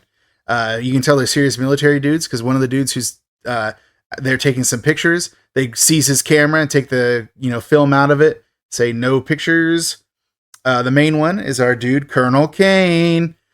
Yeah, saying that, hey, this is all classified. This is a D-notice situation. We don't know what that means, but it sounds serious. So at that point, Bukowski and Falada are showing Kane the desiccated remains of what was once the sweaty soldier. Kane is questioning how the girl was able to overpower Bukowski, being that to him, she appears to be just like a, regular, sized woman. Bukowski explains that she has the overwhelming sexual presence that's impossible for men to resist. So Space Girl's got that wizard powers going on here. Mm-hmm. Kane is asking a lot of really good questions. How did she know English? What is the deal with, what is it with the fire on the ship? How were the tapes destroyed in the fire? But then he learns that the tapes were erased and there was an escape pod missing from the Churchill. Some things that they had kept from the public that even Kane didn't know, despite the fact that he's like MI5 or whatever. Mm-hmm. Or no, he's SAS. He's SAS. MI5 was his television. The same actor played later. Got my British stuff mixed up. Whoopsie. Bukowski, he's struggling right now. He seems like he's really tired. He asks Kane if he can be excused because he's nauseous. And I thought because Kane came in like such a hard ass, he's going to be like, nah, you're staying. But instead he's just like, yeah, go ahead. Get out of here, buddy. So Bukowski's able to leave. Kane is talking to Falada. This is where we start to learn more about Falada as a person. So he explains that although he's a biochemist, Falada is also obsessed with death. So he's into what is it? Thanatology. He's into Cradle of Filth. He really loves his black metal. So no, he's like obsessed with thanatology. And this is such one of these weird exchanges that doesn't make any sense because Kane is like asking Falada, oh, so is there life after death? As though Falada would somehow know that. But then Falada's like, do you really want to know? And Kane's like, no. But then Falada answers anyway and says, yeah, I think so. It's like, all right, we're really figuring stuff out here. Anyway, Falada is talking about the preservation of Lifeforce and how it was absorbed from the guard and from Bukowski. And Kane says, oh, like a vampire. And then Falada says, you could say that. Spoiler alert, he's going to literally say that later. Falada is going to jump right on board with vampire theory. And that, kids, is called plagiarism. So. I mean, you know what? I guess you could say that about a lot of art. Like any derivation is a form of plagiarism, but at the same time, a little different because this is kind of worse. Anyway, there was a baby duck and a Dawn commercial that I got during this. So I put that in the notes. Cool. Yeah, it was a cute baby duck. Anyway, There is a jumpy guard. I just describe the guards by whatever they're doing. Snacking guards, jumpy guards, old guard. This jumpy guard is over there watching over the 2 male vampires. He turns around to look at their cases for seemingly no reason. But there is a reason, and so he can get jump scared by the other guard who's in the room. But good thing that happened, because sudden explosion and the male vampires are up, and they are walking, using energy magic to explode all of the windows, which fortunately are just from like partitioned areas, not like full room windows. Mm-hmm. So we have like a waist down covering so we don't see wieners and get an NC-17 rating. And they're walking towards these guards with, like, I would say very intense stares would be a way to describe it. But the guards aren't playing any games. Apparently the male vampires do not have the same overwhelming sexual effect. So the guards are firing their submachine guns at them, putting some holes in them. Not as many as you'd think from the amount of rounds they're shooting, but I don't know how well trained these guys were. One of the guards does get smart, though, and throw a grenade, which basically blows these dudes into pieces. And at that point, it was Falada and Kane come in, and they're looking at the exploded remains of the 2 male space vampires. Like, well, no chance of doing a autopsy on these guys now. It's like, you can still slice up what's left. But he instead Falada wants to do wants to go see the autopsy that's apparently about to happen on the shriveled up sweaty guard, because they've decided they're gonna do an autopsy on him. Mm-hmm. But the team of doctors that go to cut him open, he starts making that crazy, like, they call it a moaning noise in the subtitles on Tubi, but it sounds to me like the braying of a donkey. That dude is making some kind of crazy noise. So he sets up in a fully puppeteered scene of a desiccated corpse man. I actually think it's kind of cool. It's very fake looking, but I think it's kind of cool that they just got full on, like, desiccated corpses. I thought they did a good job with that. And then the eyes look good. Like, I thought they did a good job. Well, to kind of give you an idea about, like, how good some of these, like, shriveled up corpses are, I saw on IMDb's trivia, which, take it with a grain of salt, that these were also used as extra parts in the 1999 Mummy movie, the one with Brendan Fraser, that they actually used these corpses as some of the mummy corpses late in that movie. So interesting. Cool if true. But in the first and maybe only instance we see of a man actually getting hypnotized by another man vampire, one of the doctors is seemingly hypnotized by the shriveled corpse of the sweaty guard. And he starts walking towards him, only to get energy absorbed himself. So full-on energy transference of the beam between their mouths and all of the crazy blue energy effects. And many reaction shots of many people of, like, alarm and disgust and screaming. Like were you surprised by how many times it cut to, like, the guards outside the surgical suite and the doctors inside the surgical suite and literally everyone around? It's like, is anyone going to do anything? No, they're not. It's like one of those like crazy reveals in, like, a soap opera or, like, telenovela, and then they cut to all the characters, like, gasping. You know what I mean? Like, yes, yeah. It's like, what human being would react this way? The answer is none. But yeah, so it's over. Doctor is now shriveled up, desiccated corpse, but Sweaty Guard is back to being Sweaty Guard. Sweaty palm. Sweaty palm. Man, call back to the stuff. Love to see it. But doesn't matter. Sweaty Guard now starts to whimper and cry. And now the guards seem to finally be like, okay, we can't have a man crying up in here. So they grab him up. One of the other doctors grabs a injection of some sort. I guess it's probably to calm him down. They give him a shot. Doesn't work. And drag him out of the room.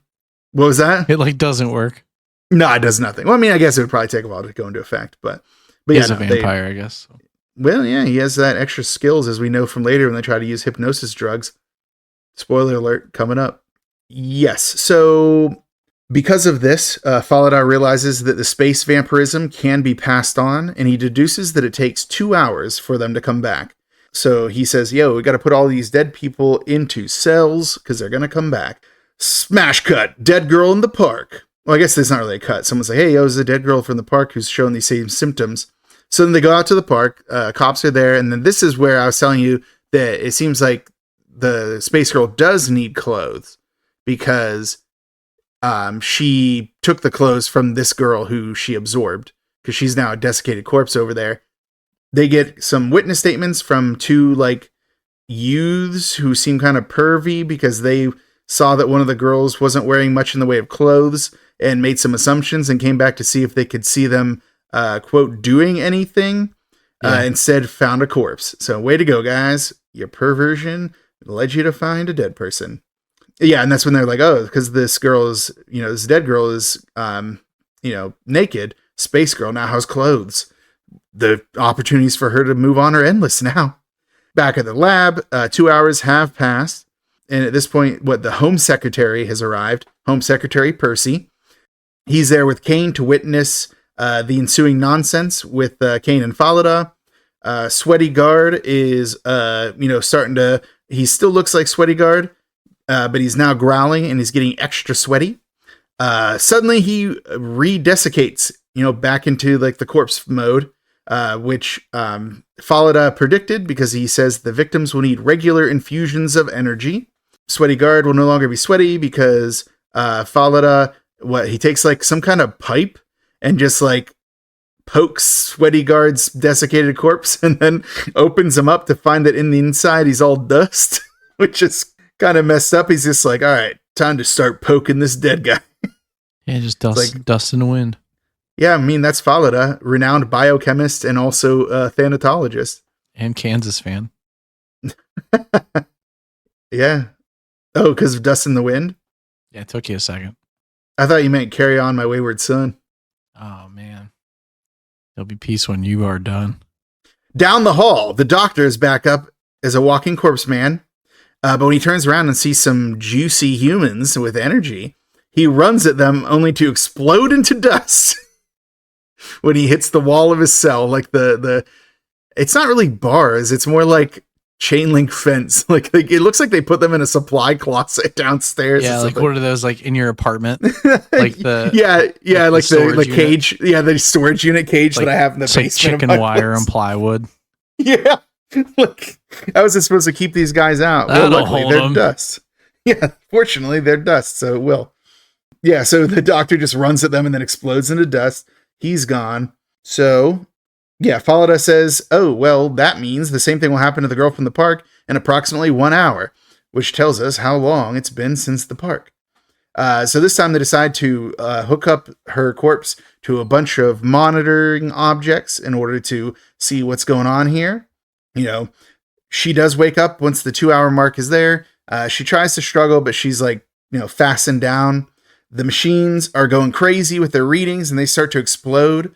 Like they're scouters that are trying to go over 9,000. And after all of these things explode, she dies. And it's like, oh, she's dead because of, being energy deficient or whatever. No, she also explodes into dust for seemingly no reason. That didn't make any sense because Sweaty Guard did not do that. But, they must have had some dust they needed to use for this movie and they decided to do it. Makes sense. It's got to be, right? Home Secretary asks how they were brought back from the Churchill.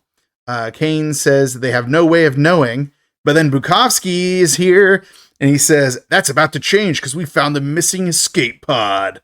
And then it's like someone's like, oh, where is it? He says Texas, and then cut immediately to a thunderstorm.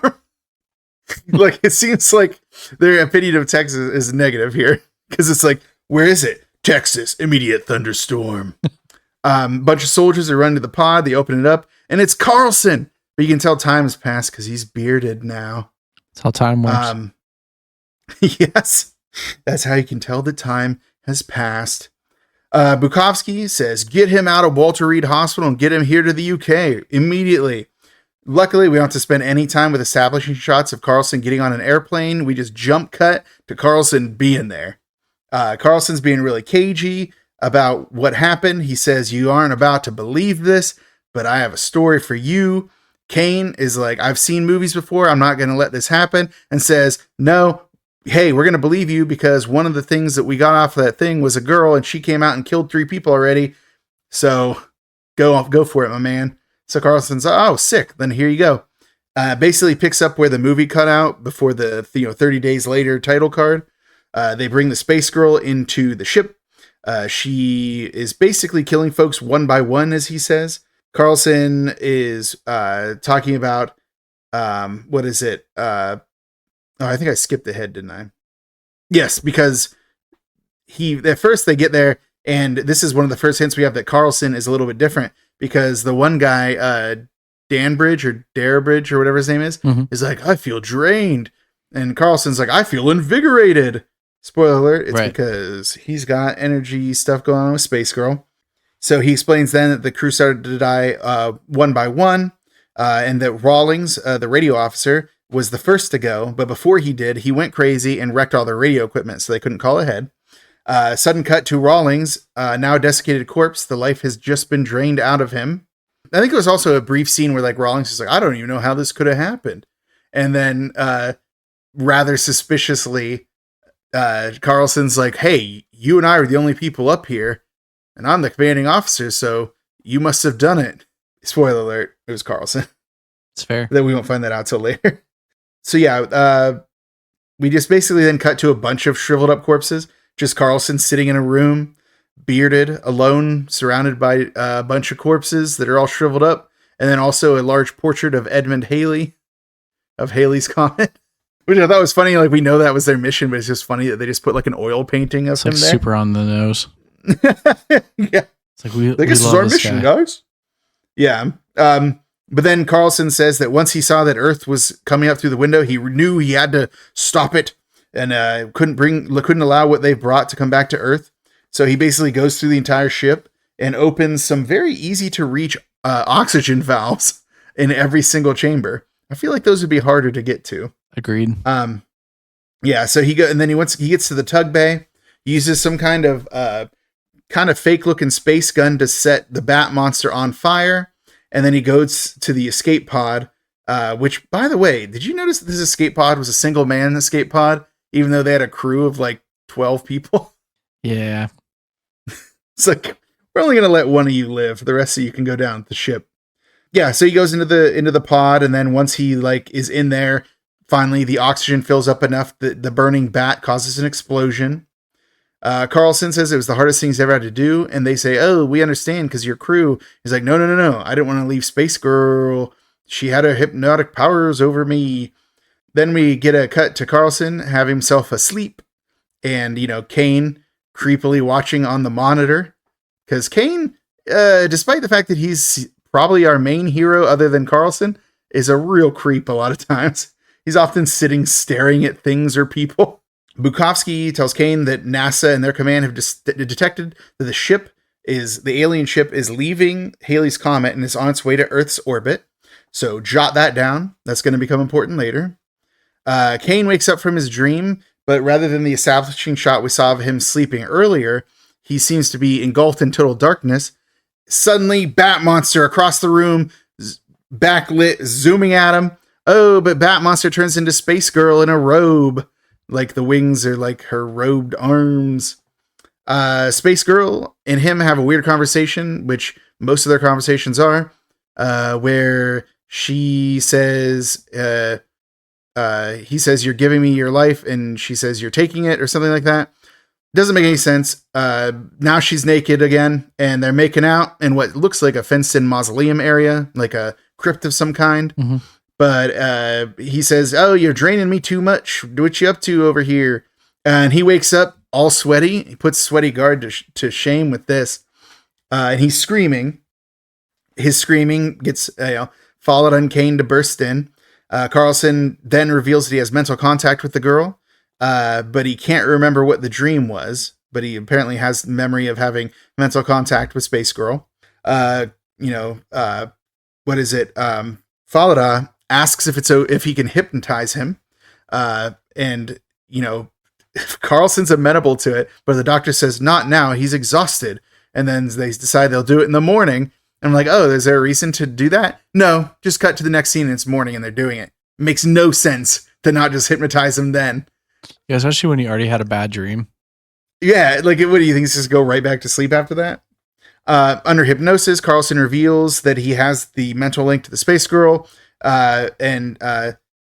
Since I guess, what is it? she can detect him. So Falada decides that means that Carlson can also detect her. So they have like this connection. And Carlson reveals that Space Girl's actually in another body now, which demonstrates that they can throw their consciousness into other bodies. And she's looking to absorb energy of some people, but not enough to kill anyone, because leaving a trail of corpses is going to give her away. So she's going to take enough energy just to keep moving on. And then Space Girl, Carlson realizes that Space Girl is in the body of a woman named Ellen, and Space Girl is like controlling Ellen, but it is inside of Ellen, but it's not Space Girl's physical body. So keep that in mind. That's going to be important later. And I guess Space Girl in the body of Ellen sees a dude doing some work on his car and decides that's the victim. Carlson, because of seeing through like Ellen Space Girl's eyes, is able to read the license plate. If this is getting really confusing, it doesn't get better. It's never quite clear how this whole like consciousness jumping and body jumping and also regular physical body thing works. They never make it very clear. So yeah, Ellen Space Girl, once she's in the car with this dude, like hikes up her skirt and is putting the moves on this guy because gonna use vampire powers to absorb some of his energy. Carlson wakes up. Bukowski then has the idea that the ship is coming to Earth because they are like the vampires of legend and have to bring their Earth with them, like how vampires have to put like the soil they're buried in their coffin. Mm-hmm. No idea how he reached his conclusion, dude. I don't know what he even means by that. That makes no sense to me. So yeah, after Bukowski makes his incredible jump that the vampires need to carry their Earth with them, Falada decides he wants to run completely with his old vampire theory and has like some kind of like old sword delivered to him that he's going to test on vampire skin cells, which is kind of funny because he's then questioned by like some doctor on the phone about like, obviously the other end of the conversation is them asking if he can do like, will he be able to abide by quarantine like procedures? He's like, yeah, bro. This is Dr. Falada you're talking to. This is the #1 biochemist, hypnotist, and also thanatologist in all of Britain. Don't talk down to me. Yeah. But he also wanted to have one of the soldiers sent in so he could talk to him. So the soldier arrives and, oh no, it's one of the male vampires. And then it cuts away and we basically don't see him for like another hour. So, which was crazy, like how this happened. Like, yes. Yeah. And then when you see him again, it's even weirder. Oh yeah. No, well, I mean, it kind of fits with his character, but it's also like we basically missed an entire movie's worth of Dr. Falada action. I've got all kinds of criticism about that stuff, so don't worry. So yeah, anyways, the men discover that Ellen, the woman who was inhabited by Space Girl, works at a hospital called Thurlston, which of course is an asylum for the criminally insane. Why wouldn't it be an asylum for the criminally insane? It has to be. So sudden helicopter landing at Thurlston Hospital when Dr. Armstrong, who runs the hospital, comes out, played by none other than Patrick Stewart. Hell yeah. So yeah, so he's finally here. We've been wondering where he's been this entire time. He shows them to Ellen's like apartment building, which I guess is like the nurses' residence. Like all the nurses live here or whatever. To keep Dr. Armstrong from asking too many questions, Home Secretary Percy lures him away. I guess I didn't say who went on the mission. It was Kane, Carlson, and then Home Secretary Percy. You know, Percy being there to, you know, lend a bit of gravitas, some government authority to these things. But yeah, anyways, they go up to Ellen's room and basically things escalate like alarmingly quickly. Carlson just grabs her by the arm and asks if, you know, is it in there or whatever? And then just slaps her in the face right away. And Kane actually, like, he had taken a seat and Kane stands up like, Carlson, what are you doing? And Carlson deduces that Space Girl has left, is no longer in Ellen, but Ellen is a masochist and wants Carlson to force the name out of her. And, you know, he says to Kane, like, if you don't want to see this, then you can get out of the room. And Kane, being the creep he is, So like, oh, not at all. I'm a natural voyeur, and has a seat again. Yeah, that was weird. It's like, oh, Kane, why you gotta do this? Like, I'm tired of your like weird glimpses. But then he kind of stops hitting this woman, which good. That was very alarming. Carlson just starts like making out with her, which seems like it actually troubles Kane even more than the slapping. So Kane's just going through it over here. But after whatever random psychic nonsense was just happening, the girl passes out. Carlson tucks her into bed and then tells Kane that the space girl has jumped bodies and is in the body of someone else, and he was able to get a physical description. So good news. They'll be able to find who it is. They get back to Dr. Armstrong, and Carlson gives the description to him, and he's like, oh, yes, that is Jeffrey Sykes, the child murderer. Of course, it's got to be the child murderer. Why wouldn't it be? It's always the child murderer. It's always the child murderer. But he's in, what was it? Patrick Stewart's line reading here is so funny. He's like, he's in solitary confinement. He's been naughty. Yeah. Like, what, naughtier than murdering kids? Like, what are you talking about? Yeah, so Armstrong is trying to get them to wait until morning, but Carlson insists they do it tonight. Like, yeah, like, Armstrong, my dude, they literally flew in a helicopter. Like, they need to do this. And this is, like, one of the most awkward moments, but also it kind of makes sense for the plot, because even though the blocking is that you have, like, Carlson, Kane, Home Secretary Percy, and then Armstrong. You know, Armstrong reaches to Carlson and puts his hand on his shoulder and says, anything for you, Colonel, you know, something like that. Mm-hmm. And it's like so awkward. And I remember seeing it happen and I was like, this is weird, but there's a reason for it. Well, let's get to the reason for it. So they once they get to the wherever the room is, like outside of the room of Jeffrey Sykes' child murderer, Carlson's like, oh, Kane, I need to talk to you for a real quick second to talk to you about something. And they get out of the room. Armstrong and the Home Secretary don't think much of it. They're just chilling. Carlson says he wants to hypnotize Sykes. This is when my man Lamson rolls in with his hypnotic drugs. First, he's going to go give Sykes some drugs. Once they're in the cell, Kane asks to see the needle, and Lamson, a man who follows orders, just hands it to him. Immediately, Carlson grabs Armstrong, and they suddenly inject Armstrong. What? How could this have happened? He gives like an inhuman scream, which prompts child murderer Jeffrey Sykes to wake up and also start screaming. Lamson is alarmed, but not willing to do anything about this. That's my man Lamson. He's just going to roll with the punches and just see what happens. But everyone tells him to relax, so he does. They ask if they can have a private place where they can talk to Armstrong, and Lamson, being the man he is, always willing to accommodate, takes them to a surgery suite.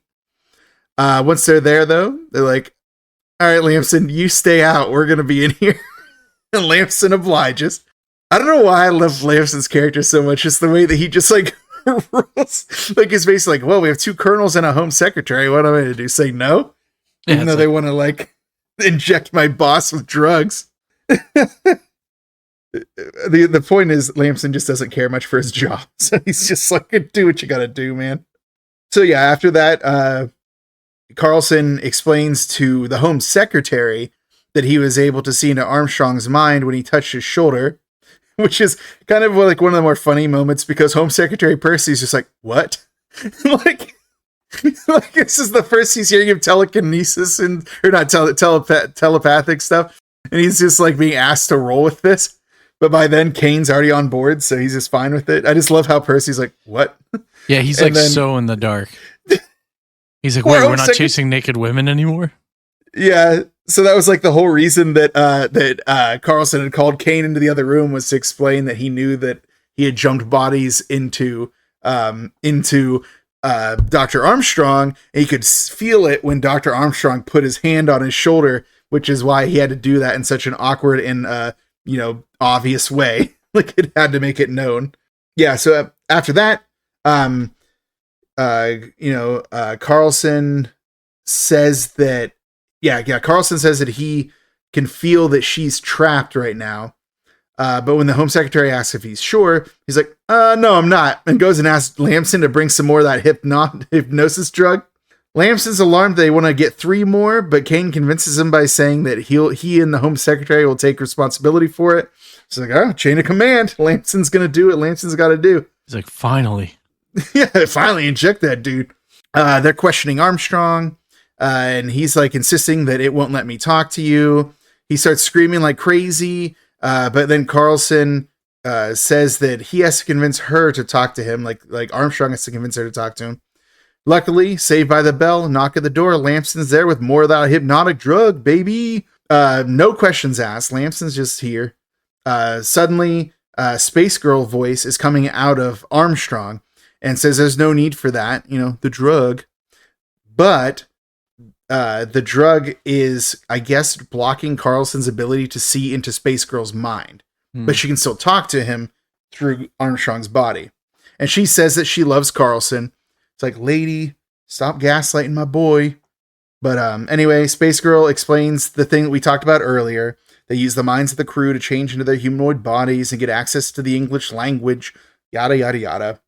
Carlson loses his cool here and just starts slapping Armstrong around, asking, to be let go because he doesn't like being in the thrall of the Space Girl. But then instead, Carlson goes in for a kiss with Armstrong. And then with what's that? Remember I said, I bet you $5 they kiss. Yes, you called it, you called it Patrick Stewart and what's this dude's name? What's the dude who plays? It's Railsback. Yeah, Steven Railsback. Like, you're like, oh, they're gonna kiss. I'm like, I don't know, this is the 80s, man. Things were a little more repressed back then. Nope. You were right. It happened. Well, it gets to the hospital and like they do the thing where it jumps to another body. I'm like, okay, Patrick Stewart's going to be the bad guy. And then they did it. And then I'm like, and then it was weird because it was like how it was leading up to him. I'm like, Jesus Christ, they're going to kiss. And you're like, no, they're not. I'm like, I'm pretty sure they are, dude. And well, it was also like a very weird kiss too, because it was like eyes open on both ends kind of kiss. I'm like, oh man, like neither of you seem to be having a good time here. And also there'd been like a rumor that this was Patrick Stewart's first on-screen kiss, which is not true, but there is also rumor that the rumor itself was started by Patrick Stewart, which I think is a funny idea. If he's only started the rumor that this is his first on-screen kiss, but it's just such a funny idea that seems like something you do. That's amazing. I hope that's so true. I hope so too. Yeah, it's like one of those things. Like, I'm not going to try too hard to validate it. I'm just going to hope for the best. Yeah. So, but during the kiss, sudden energy storm. Blue energy, animated energy flying around. Objects in the room are going all over the place. It's kind of crazy. Kane and the Home Secretary are tossed about. Lamson opens the door to see what all the ruckus is. And is understandably surprised to suddenly see supernatural stuff. Because remember, up until this point, Lamson's just doing what he's told. He doesn't know anything. Yeah. He doesn't even know that his his boss has been inhabited by a space vampire. He just is doing what the Home Secretary and a scary guy for the SAS are telling him to do. So from his perspective, the only thing that's been going on in that room is they got a bunch of drugs in there. They all took them and they're just kissing each other now, and there's lightning happening. That's his only perception of what's been going on at this. It's like Lamson needs a holiday, man. He's been through it tonight. Oh, and there's a member of parliament there. Yeah, with the Home Secretary. Yeah, he's there.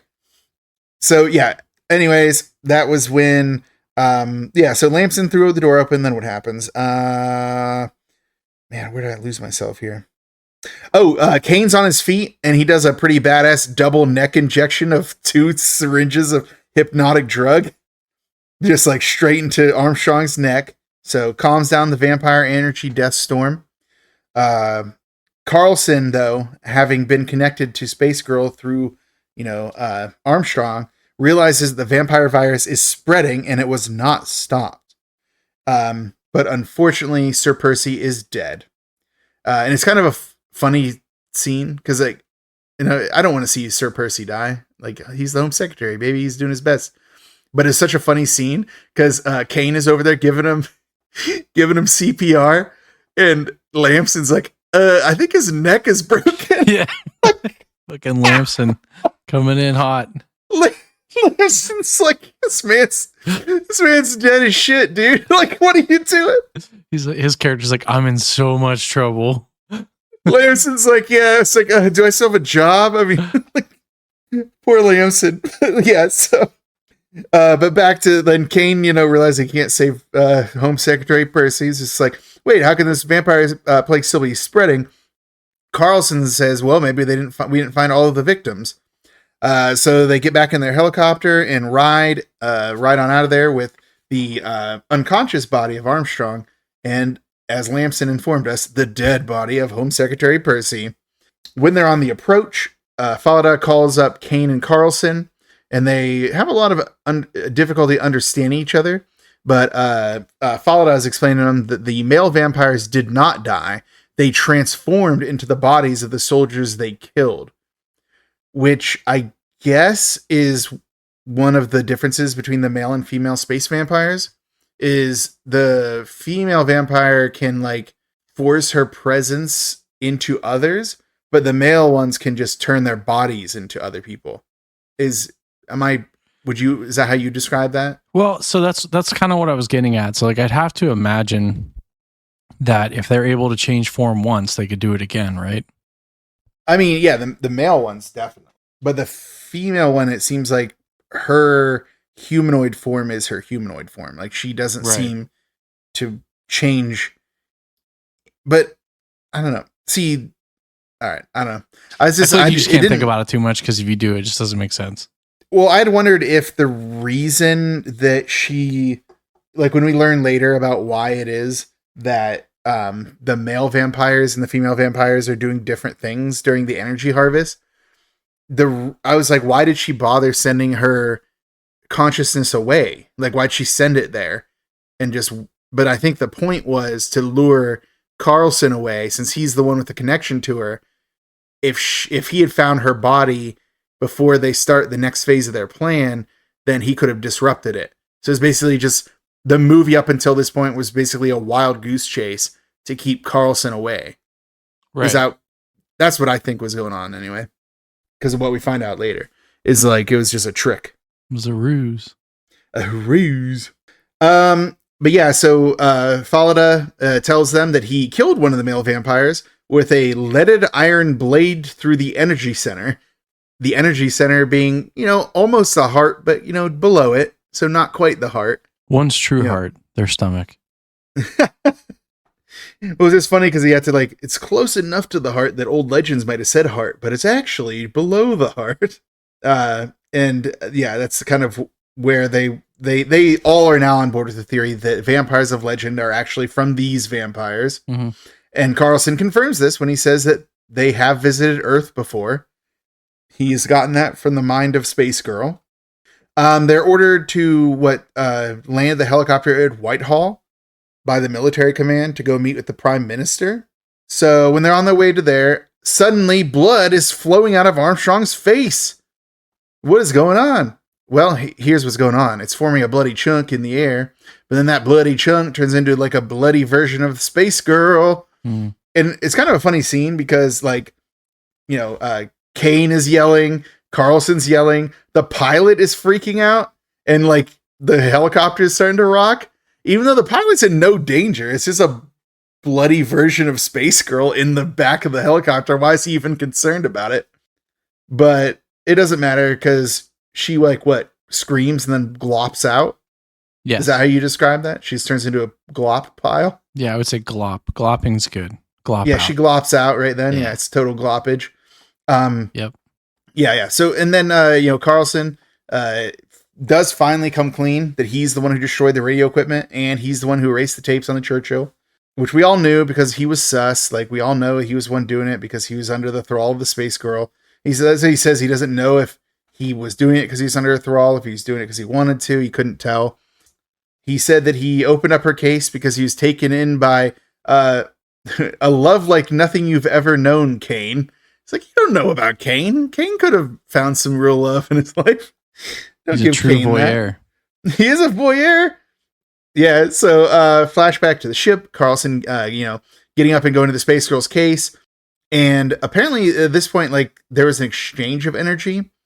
She was taking his, but she was also giving him hers to ensure that he didn't die, that he stayed alive for the entire trip. And he explains that the other space vampires were all living off each other, and the only 3 that were left not desiccated were the last ones that hadn't like basically absorbed one another in that time. So jot that down. Important theory has come true. Yeah, so there's a voiceover of Carlson being like, "Why'd you choose me? Why'd you choose me?" Over the very awkward makeout scene where he's making out with Space Girl on the ship. It's like none of their makeout scenes seem really solid, but his are especially awkward. And it's like really weird that they decided to do this voiceover over it. It's like, I love Tobe Hooper, but man, this choice was so weird. So like for everyone that's probably not going to watch this or hasn't seen this, Steve Railsback looks like every dude that your dad probably worked with at a factory. Like he is the most like typical, like, you know what I'm talking about? Like he looks just like such a, like if you had to like draw a person from like Illinois or some random part of Indiana, it would be this guy. Yeah, he's like really broad features. He has really like heavy eyebrows that are like seem like they're slightly darker than the hair on his head kind of thing. Like he's a very like serious kind of gruff looking face. So then pair that with like a 18-year-old French like model basically who's like very delicate, and it's just like it's so awkward. It's so awkward. But it's especially awkward in times like this because like they have his voiceover like, "Why'd you choose me? Why'd you choose me?" Meanwhile, he's like him making out with her, but his eyes are open. He's like looking up at something. It's like, ugh, like what was the direction? What were the notes that he was getting during this part of his performance? But we have to thank Tobe Hooper because he could have made this Falada doing all the weird stuff. So it could have been worse. Wait, what's wrong with Falada, my man? You don't think those scenes would have been weirder if it was that old freaking creepy doctor guy doing all the kissing? Yeah, I mean, pretty much all of these guys seem like they're way too old to be paired with this actress. It's kind of, none of them would have been great, but yeah, no, I guess Falada. Well, Lamson. So don't hate on Lamson. I think. Lamson could have. He could have pulled it. Yeah, off. No, yeah. Lamson for sure. For sure. Obviously. Lamson all day. Lamson all day. I'm just gonna start a like Facebook group. Lamson all day. Is he? I think he's unfortunately passed too. It'd be a bummer. Otherwise, it'd be really cool if we can like call him up. Like, you're our friend now. I made myself sad. Anyways. Yeah, we'll get a time machine and go back to 2006. What a terribly irresponsible use of a time machine. It'd be just like, no. We have to go back and hang with Lamson. Yeah. This is what we have to do with this. Let's go see what John Hallman's up to. Where was I at? We did the flashback. The awkward makeout scene. Oh yeah. Suddenly, the pilot turns on the radio and explains that there's a plague that is going on in the streets of London, and there's martial law, and we get some scenes of explosions and people running all over the place around buildings, and the vampire people are apparently just like zombies now, basically. Like, the only thing that differentiates it from being like a zombie movie knockoff is that there's these like crazy bursts of blue light that are happening whenever a person presumably dies. But other than that, it's basically just low budget zombie action going on. Well, actually, those scenes are probably really expensive. There's a lot of pyrotechnics going on. Yeah, so for like plot point parts of this, right? So this is probably one of the only things that I think made the most sense because, if it's every 2 hours they have to feed, well, if everyone's a vampire, then everyone's dead in 2 hours. So I think it was kind of interesting how they made it like they're harvesting the energy and like collecting it for later kind of stuff. So yeah. Well, that was basically the thing that I didn't mention it, but it was Kane had mentioned that the spread at that point would be like exponential for all the hours they wasted like going to the asylum and all that. like, and this is the confirmation that is what happened. Like things kind of went absolutely wild in London. I just think it's weird that like they go from being like the desiccated like corpse versions of themselves to now like zombified, bloody zombified versions of themselves. It kind of doesn't really track, but it could be just that like the further away you get from the initial space vampires, the more like weird it all gets, you know? Mm-hmm. But yeah. So the helicopter, you know, lands on the roof of a building. Kane and Carlson go into the war room. Apparently about to meet the Prime Minister. The Prime Minister comes out and wait a second, why is he all sweaty? What's the deal with that? Why is he such a sweaty dude? And he calls the secretary, Miss Haversham, into his office. He's like, I have to show you something. It's going to be really cool. Come look at it. Guess what it is, Shane? Space vampirism. Okay, good. I had a joke. I didn't want to say it.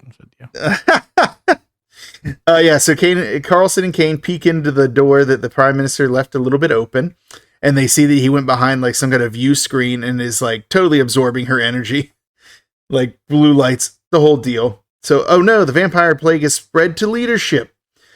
Yeah, they go back on the roof, get in the helicopter, like, let's get out of here. But suddenly, two like zombified soldiers. That's what I mean. Like, there's people like the Prime Minister who are just like sweaty, but are like absorbing people. Mm-hmm. And then you have like the full on zombified ones. And it's never clear why that happens. But doesn't matter because it makes for some crazy scenes. Because they're hungry. Yeah. Yeah.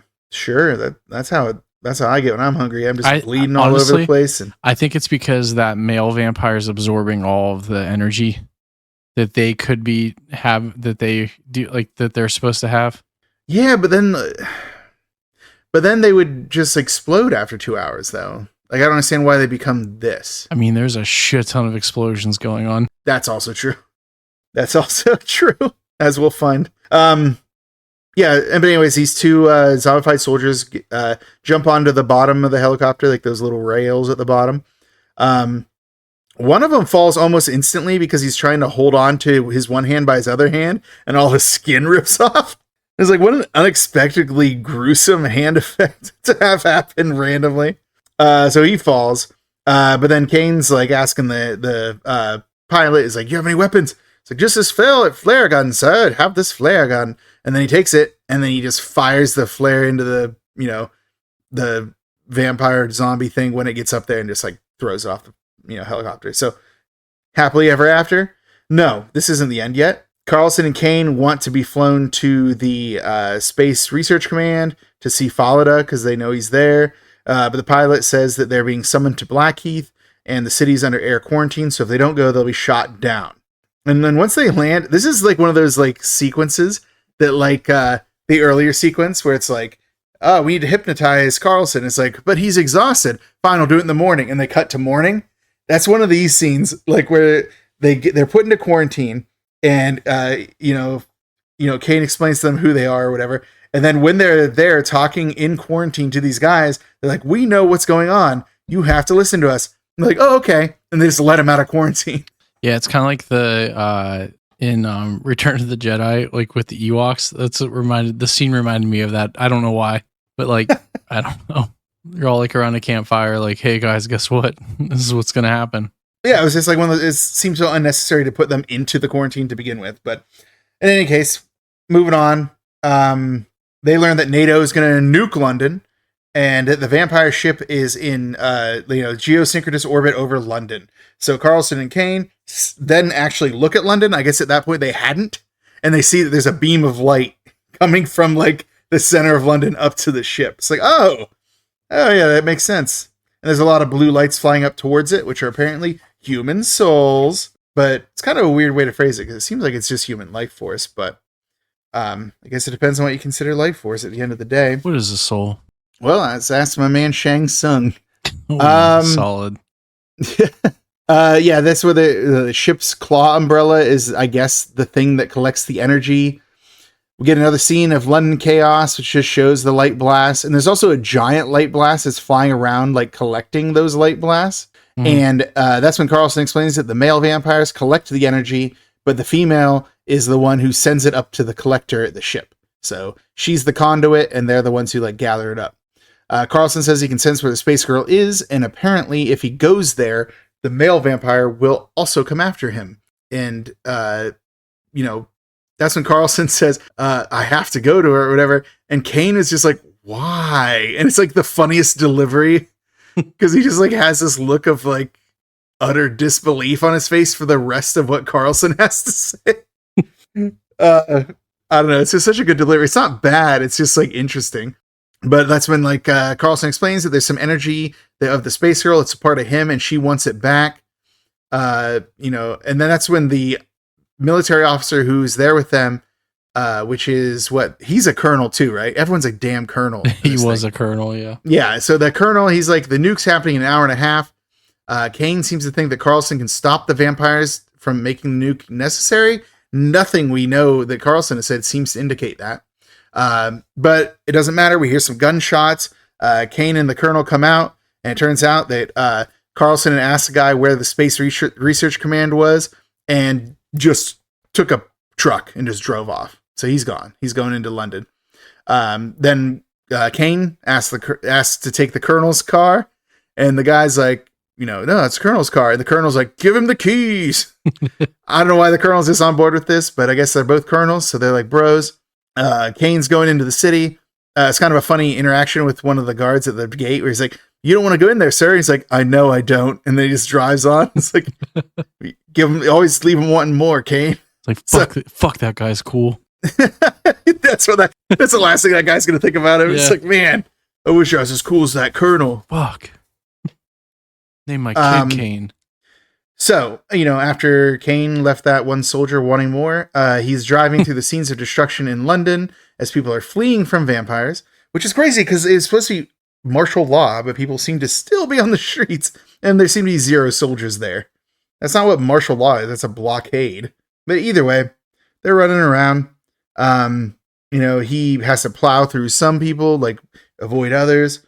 Meanwhile, Carlson is in a very large vehicle, not the smaller car that Kane is. He's driving towards Space Girl.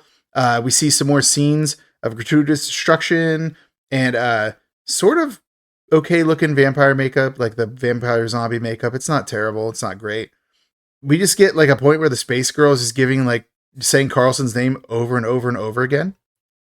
So yeah, we get a ton of Carlsons from Space Girl, which makes him stop the car, which doesn't seem like the thing that she wants him to do. She wants him to go to her. And then a vampire arm jump scare is like a vampire just reaches in the truck to grab him. He just like drives again, which cuts off the arm of that person, and it's still moving, which is kind of funny. He just like throws it in the passenger side of the vehicle. So yeah, Carlson gets to the church where the Space Girl is. Despite there's some piles of vampire bodies which claw at him, they're weak apparently from losing all their energy. So he just goes inside. Meanwhile, Kane gets a Space Research Command. Now you might find yourself asking, wait, why would Kane go there? Well, you're about to find out why. He finds Falada, who explains that the male vampire that he killed with the leaded iron blade is dead. Dead, for real dead. And it's the only way that they can be killed. Bukowski is dead. If you remember Bukowski from earlier, dead. Mm-hmm. Off-screen death. We don't give this man a single moment. He's gone. Falada explains that Carlson probably misled Kane, told him he was coming to the Space Research Command, but actually went somewhere else. Duh, we already know that because he went to the girl. Falada determines that mental telepathy from the vampires is what life after death is. And now, because of the telepathy thing, he can sense that Carlson is going after Space Girl. Just a lot of Falada talking about stuff. He explains that Space Girl is in the cathedral and has been there the entire time. Her consciousness was set away. Her body was there, which is why I said I think that she was leading Carlson away so that he couldn't try to stop her while they did let the plague spread and could gather their energy. Which I said that earlier, right? Mm-hmm. I thought that was the plan. Yeah. So now Falada is approaching. He's got his arms outstretched. You notice now he's all sweaty and stuff like that. So he's obviously infected. Kane tells him not to come any closer, but he keeps approaching anyway. So Kane shoots him. He is not unhappy with this. He says, "Here I go," as his head starts to pulse kind of grossly, and he explodes into blue energy and flies out the window. So he finally found his life after death. It's as I guess, food source for space vampires. It's kind of funny though that even though he was infected, he still explained to Kane how to kill the vampires and stuff like that. Yeah, that's kind of what I didn't understand, but I think we can get into it at another point. I just thought that it was more about like how, Falada being like death obsessed and stuff like that. He wanted to see for himself what the next like level is, like what the next thing he becomes is, but he didn't want them to win. So he still gave like Kane the way to like help defeat them, but he still wanted to see it for himself. Like because of science. But like, how did he get infected? Well, and then like, does infection mean you are a vamp? Like there's a lot of weird stuff. Cause like, I mean, I guess we'll get into this, like Carlson, right? So definitely he's a vampire. Probably. Yeah, it seems likely. So it's just like, I don't know, it's just strange. They don't really like get into how or why this is happening. Yeah, the way the plague works, they never get into that at all. Like how it's spread. Like it seems like people who had no contact with anyone with it have it, but that's Hollywood, baby. Hey. Kane grabs the leaded iron blade from the corpse of the dead vampire. It turns into a desiccated corpse for good this time because it is dead. But when he goes out to go into his car, suddenly it explodes. And then behind him are tons of vampire zombies in the lobby. Not the Colonel's car. Yeah, they blew up the Colonel's car, but they did it in such a way that they could dramatically stand up from like behind the desk in the lobby and chase him away. That's a bunch of we're getting to the end of the movie. So as we move towards the climax, we start cross-cutting between these two things. Back at the cathedral, Space Girl sits up as Carlson approaches, saying she knew Carlson would approach. And this is actually the same, like I said, the mausoleum or crypt type thing from earlier when he had that vision of her. This is the same place, which suggests he could have probably found her earlier if he'd really put his mind to it. Bunch of nonsense. Space Girls saying that Carlson was always meant to find them in space and bring them to Earth. Something about it being his blood and his destiny to be the genesis of her life form. Never do we understand what that means. Yeah. Never do we understand what that means. It doesn't make any sense. I don't know if he's like descended from earlier vampires and that's why he's able to live like the way he does, or why they were like drawing him in. Doesn't make any sense. Like, is that why he's obsessed with Halley's Comet, knowing they're in there? I don't know. The movie certainly doesn't want to tell us.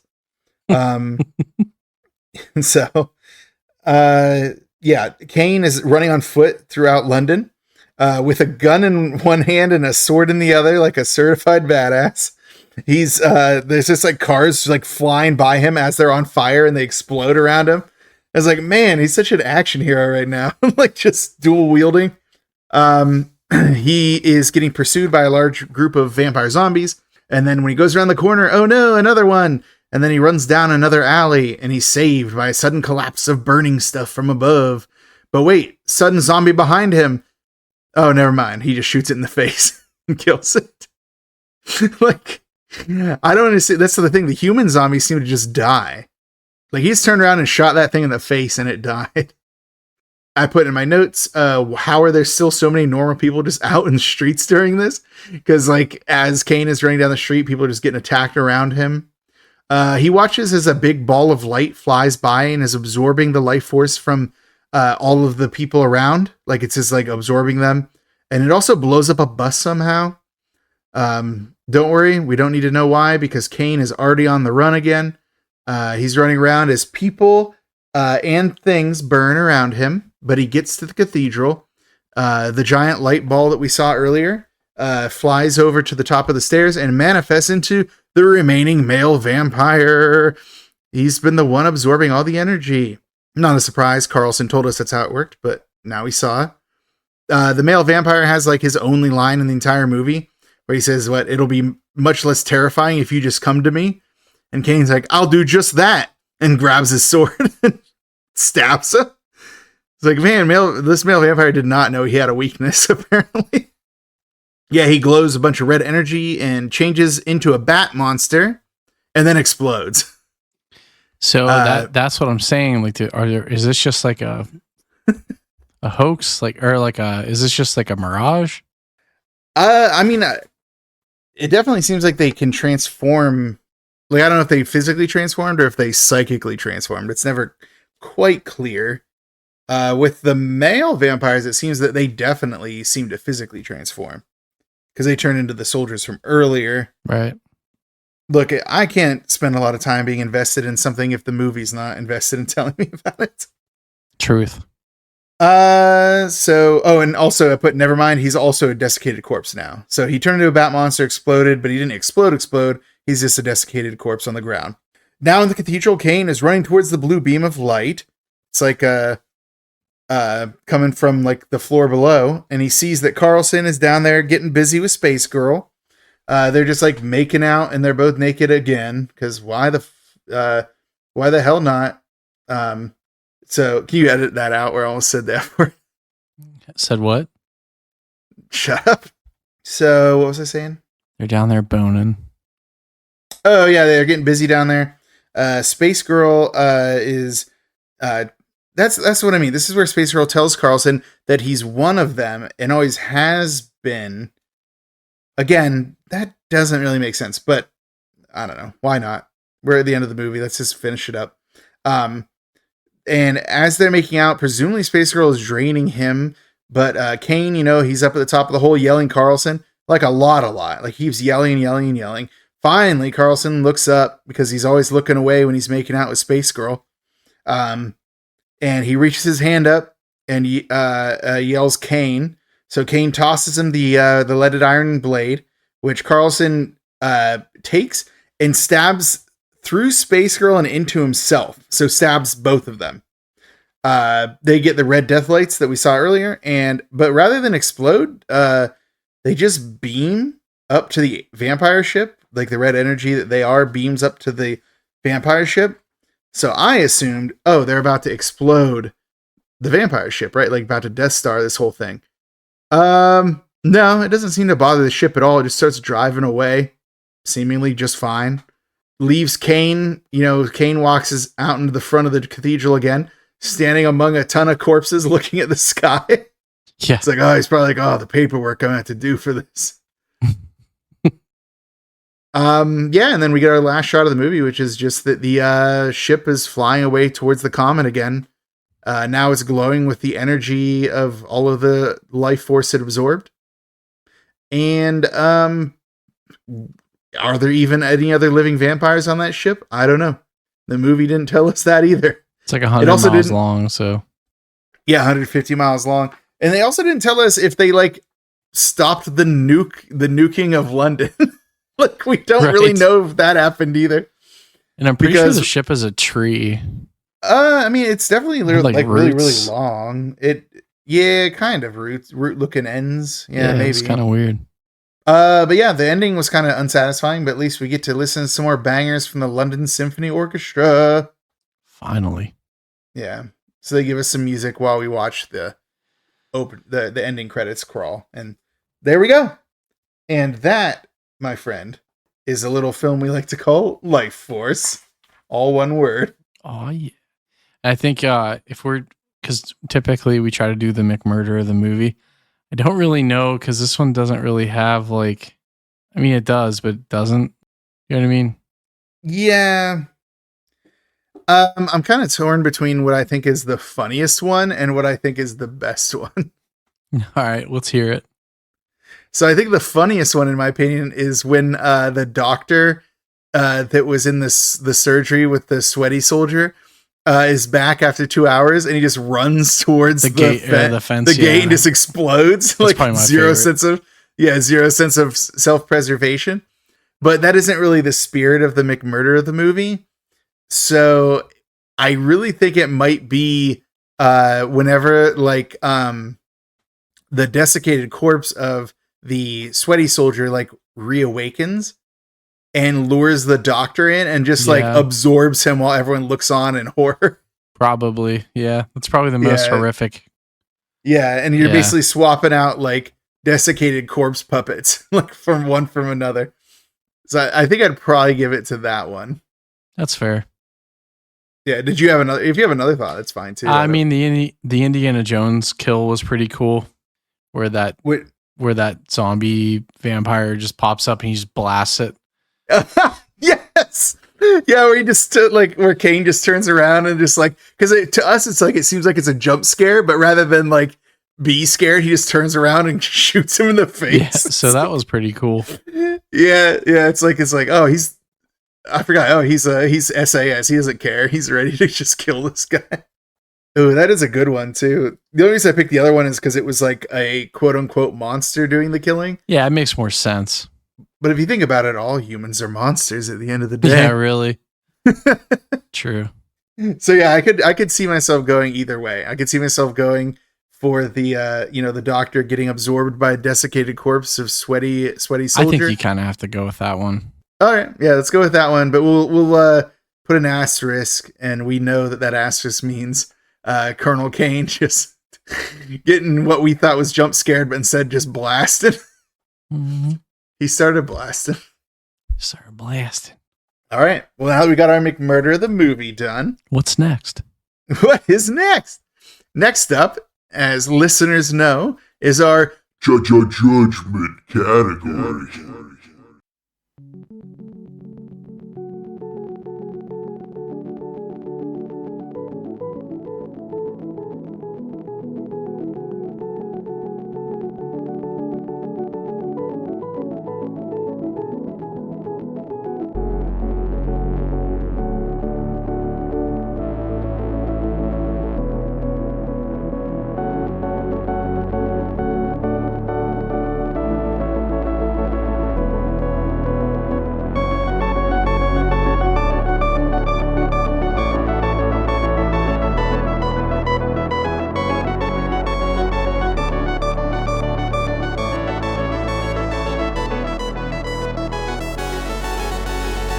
Nice. Was that a good one? That was a great one.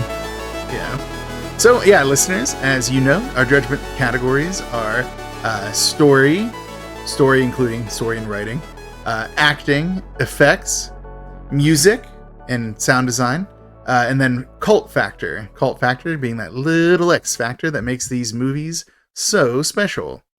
So let's start out with that story and writing. I'm going to kick us off on this one. All right. Going into this, I was really thinking about the sort of parallels that it has towards, the Dracula story, because it definitely wants those parallels to exist, right? Mm-hmm. You have your, ghost ship that returns, the HMS Churchill in this case, but it's the Demeter in Dracula.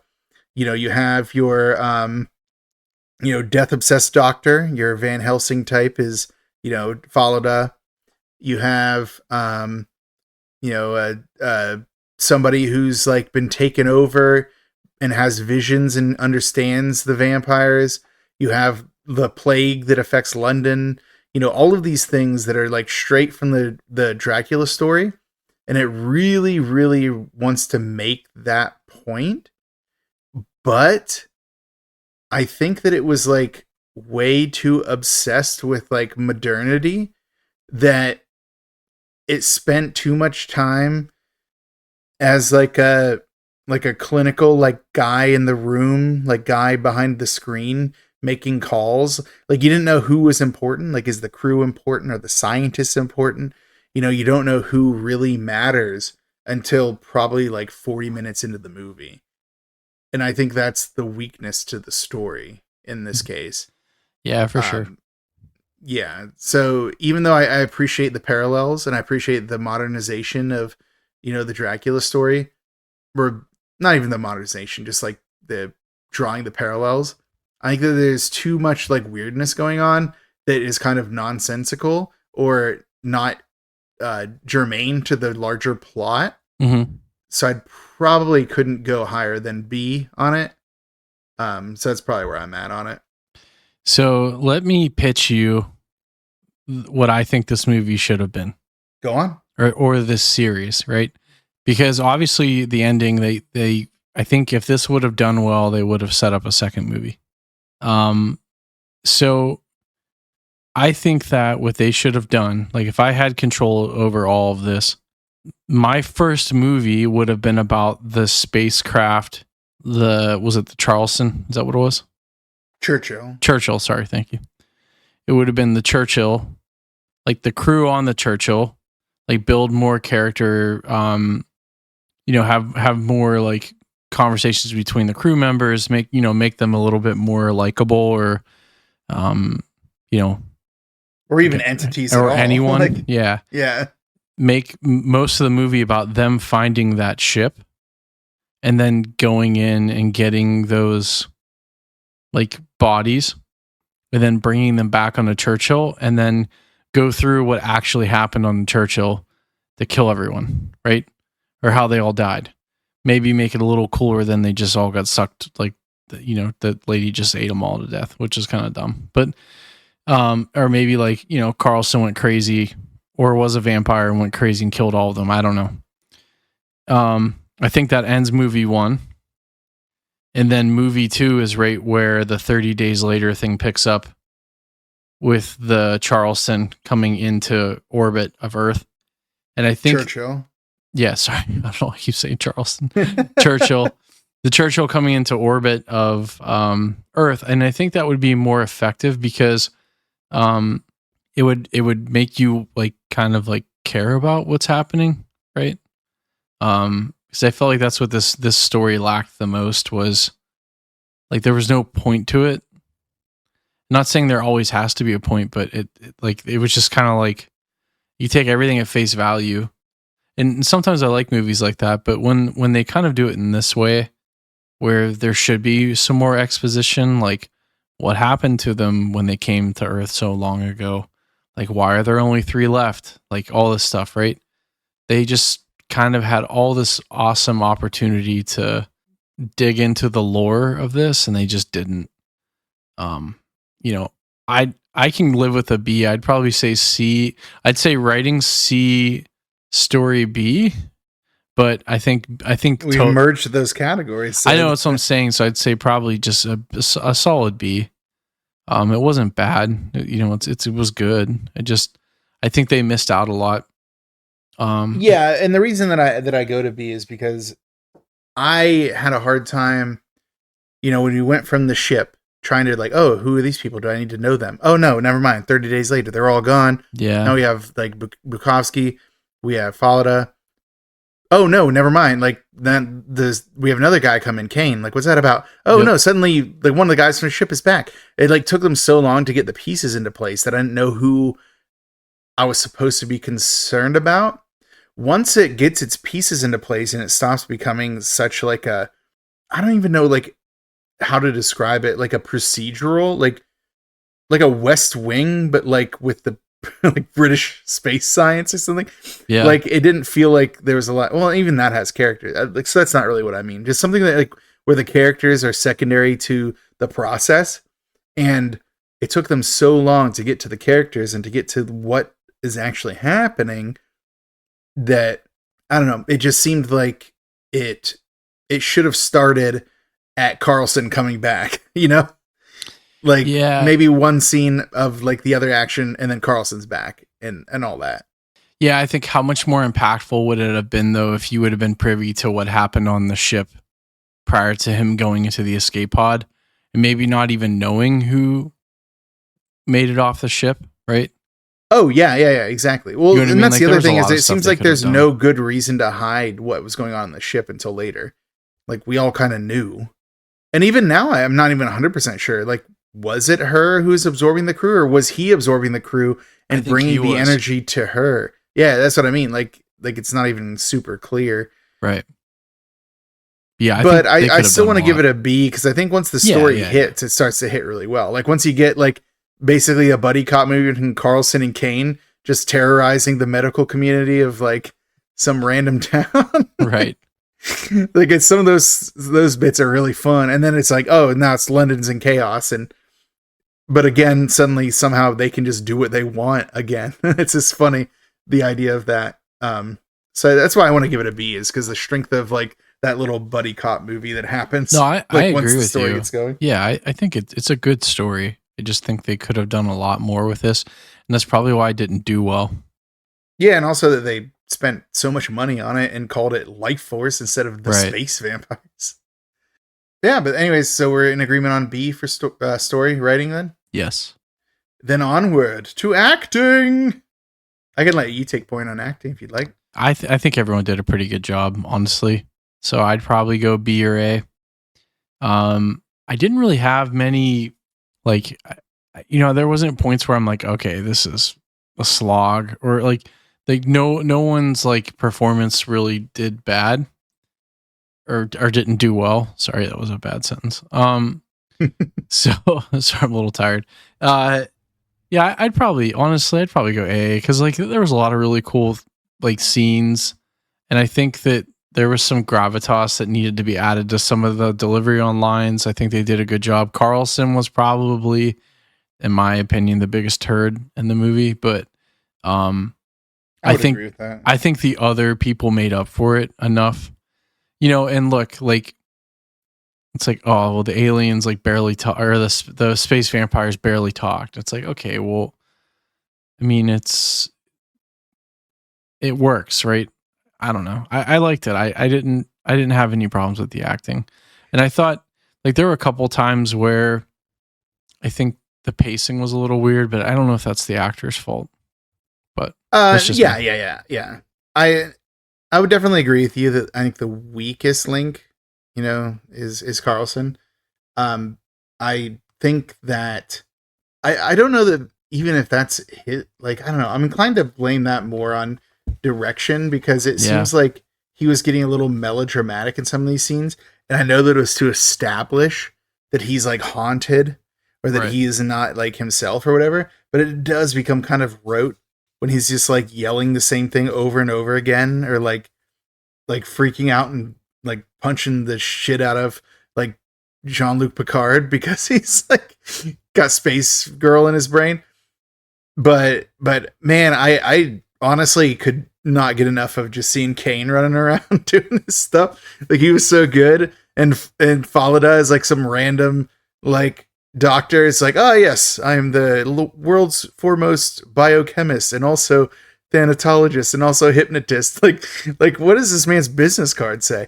And even like what you were saying about like the vampires like not talking or whatever, it's like, and I do wonder about that, but like when they're on screen, I think they're really good presences.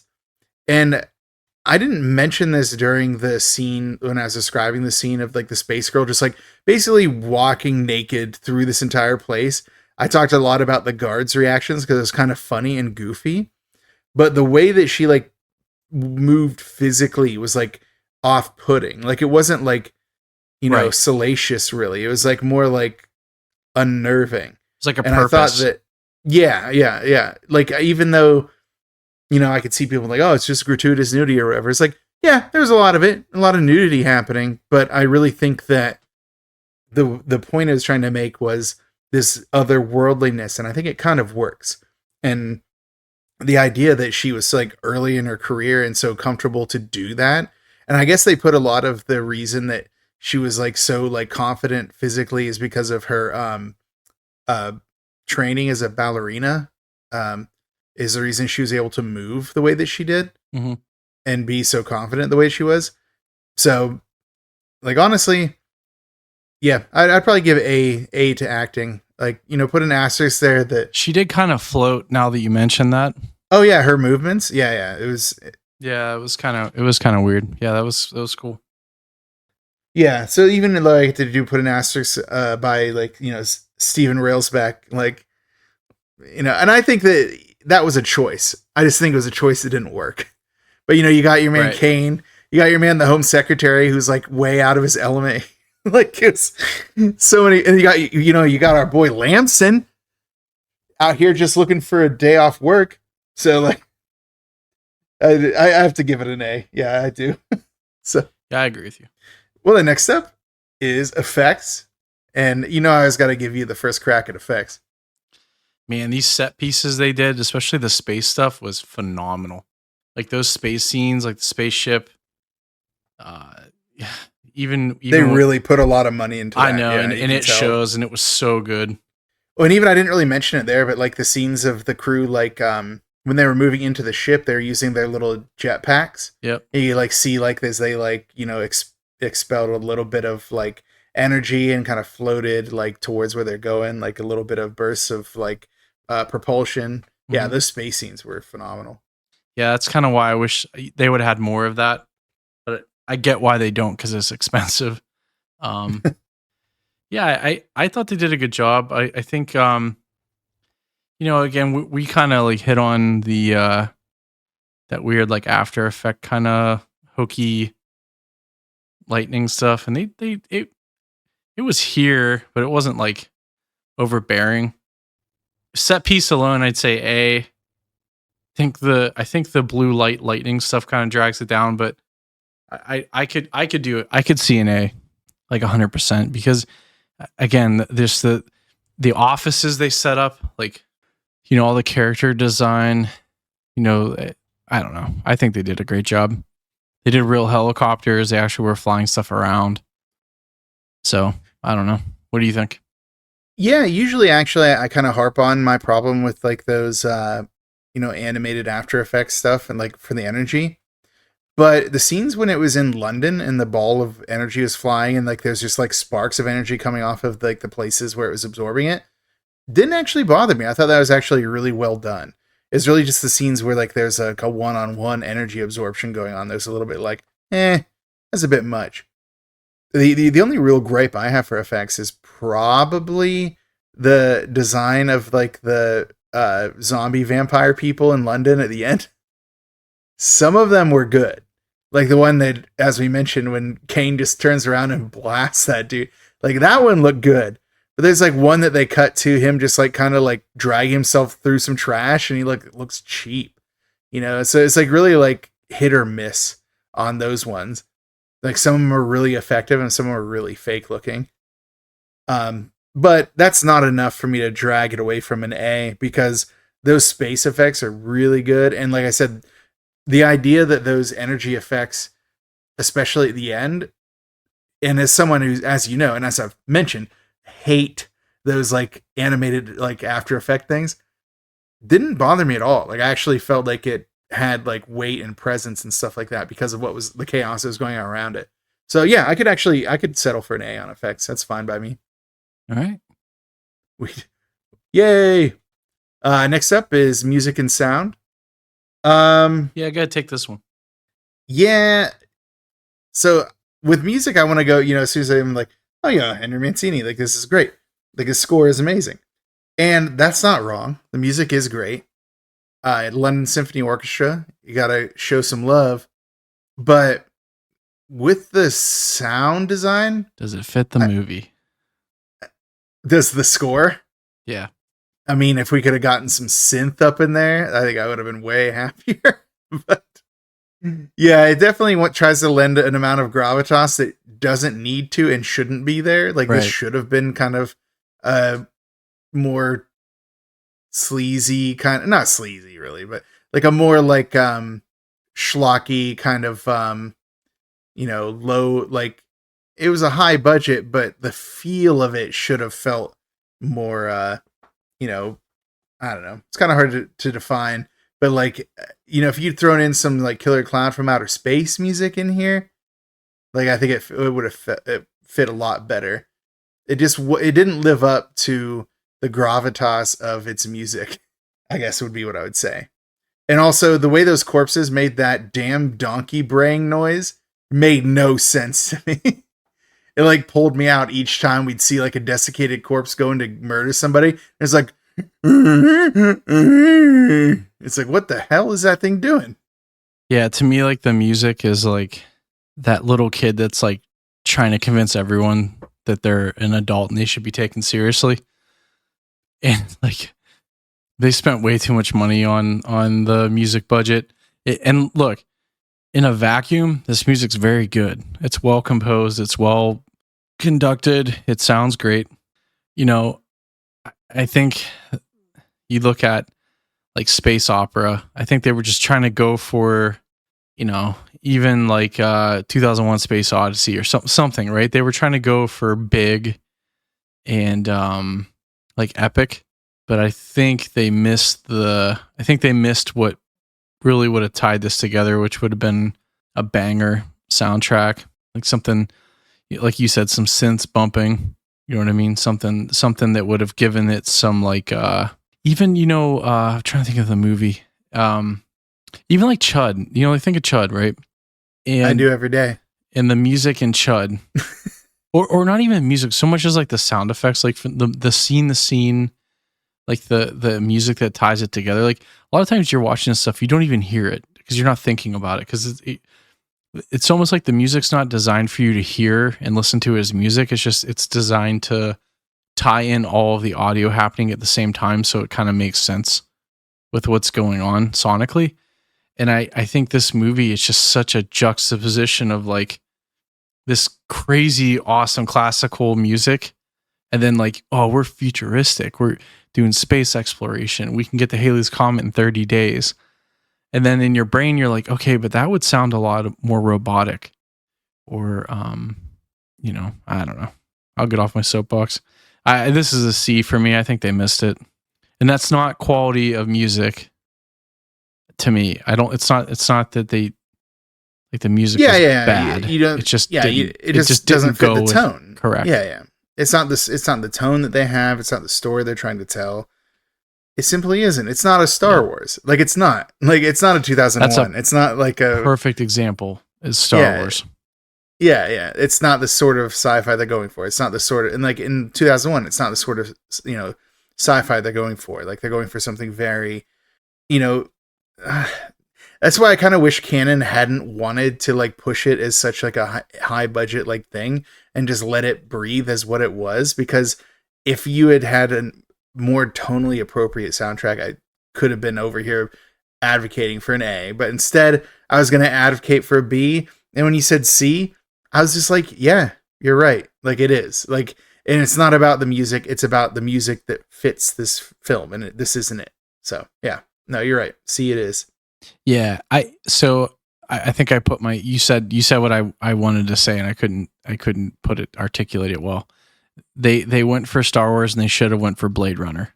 Ooh, some of that Evangelist. Yeah. Like, do you know what I mean? Like something that would have tied in, like there's some cosmic, there's so much, again, they just really missed the mark on this one, which sucks because it actually is a pretty cool movie. So yeah, C for me. Yeah, no, yeah, I agree. Like I was being a little bit kinder just because of because of the composer, because of the London Symphony Orchestra. But like when you were like making that point that it doesn't fit this, you're like, no, you're absolutely right. Like that's the thing I was fighting against, was like understanding the tone, and it just didn't. It just didn't. But like Dune did the same kind of shit right around it was 84, right? Dune did the same kind of crap. A lot of movies that try to do these sci-fi epics did the same thing, right? And like, you know, like I got a lot of Event Horizon vibes from this movie at some points, and I really wish they would have leaned into that a lot more. But c'est la vie. Ooh, that's a banger of a movie, Event Horizon. I love that movie. It's so good. I might have to add it to my 31 for 31. Was that 89? What year did that come out? No, it was 90s for sure. Was it? Yeah, it was the same Paul Anderson that would later go on to do Resident Evil. Hold up. Let's just look it up. 97. 97. Yeah, my brain was backwards. I mean, no, it definitely has that feel though, like an older sci-fi feel, which is to its benefit, I would say. Yep. Yeah, our final judgment category, cult factor. Yeah, take it away. I really would like to give this one an A in this, because this is a really hard category to not get an A in. Mm-hmm. But I This is really hard for me because there's so many moments that I love talking about, and that's kind of part of what makes it a cult factor movie. But at the same time, it's hard to ask someone to sit for like an hour and 55 minutes to watch, what is basically space vampires. You know? Like, if it were shorter, I'd probably be more inclined to say A.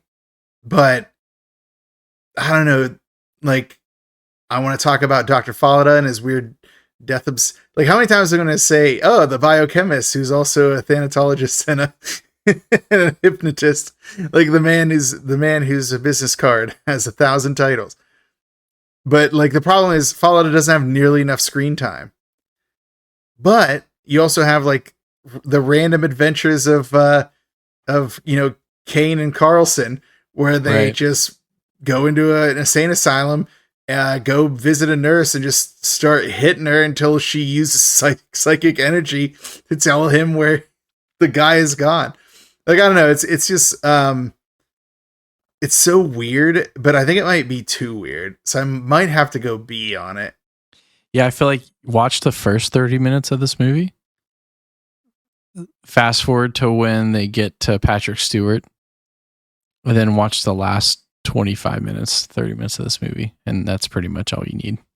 Yes, I would definitely agree. Like, honestly, if we had never even pretended that Carlson was missing and just moved on, just moved on from like the weird, like, subset where Bukowski and Falada and all of that. Like, I understand why it's there. I just don't think it worked. So yes, B for cult factor. You hate to see it, but it's a hard one to recommend. You really have to like put an asterisk on certain parts of it. So I'm looking at Tobe Hooper, right? Who is from Texas, right? He's from Austin, Texas. And I like, if you know his other movies, they're not paced like this. Like, they don't feel like this. And I don't know if they tried to make this an English kind of like a more British movie. And I'm not just saying that because of all the English and British actors, but like, it is like, because a lot of British cinema is a lot slower. There's less action. There's more emphasis put on dialogue scenes, like performance, people having their monologues and stuff like that. So I just am thinking now, I wonder if that's how they kind of wanted to do this, or they were forced into doing this to make it appeal to a wider audience, maybe.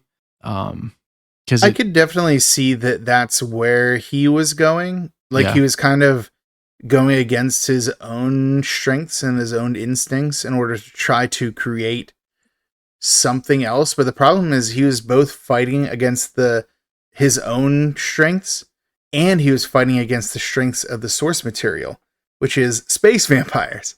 Right. Like, it's not going to be high art. It doesn't need to be. It doesn't, like, just let it be what it is. And that's like the best parts of this movie, is when it just is what it is.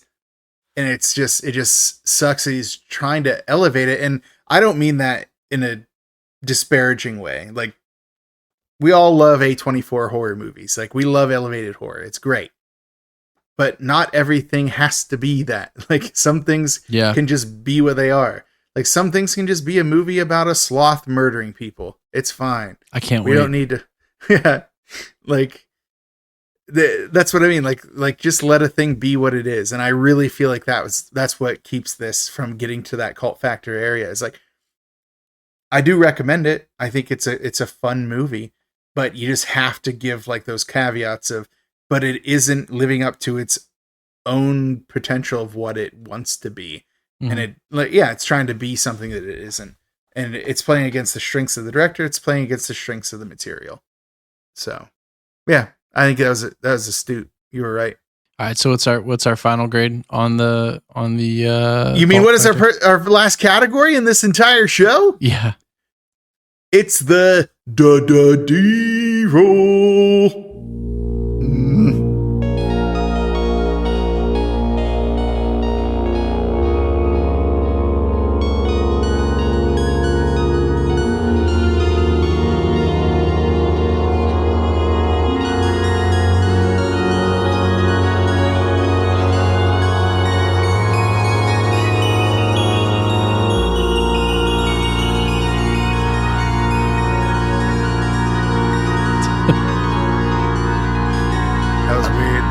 It's staying. No, don't do it. I'll make it one of those donkey barks you've been talking about. Yeah, the brace that are coming from thank you. Yeah. From those like corpses. Yeah. But yeah, as our fans know, the D roll is our very last category where we determine if something is a cult classic, a B movie, grindhouse, or trash. Trash being something that we hopefully never have to cover. Do you want me to get started on what I think for the D roll? Yeah. Look, I want it to be cult classic. I want it to be so badly. But I really just think it's B movie. I just don't think it's doing all the wrong work, in my opinion. Like the strengths that it has are there. And like I said, B movie isn't bad. B movie's good. Like we love B movie. We do love B movies. But no, we love B movie. The movie about the animated movie with the bees. Does his wife like leave him in that movie? Isn't that like a super fucked up movie? I don't know. I've never actually seen it. I just wanted to say that. Oh, so you're just a B movie poser. I see how it is. Yes, I am. Not afraid to admit it. Okay. Isn't Billy Crystal the bee? I gotta look into this now. Hold on. No, isn't Jerry Seinfeld? That would be even wilder. It is Jerry Seinfeld. I don't know what I'm thinking of. I'm thinking of ants. That's Woody Allen, dude. Oh, Jesus Christ.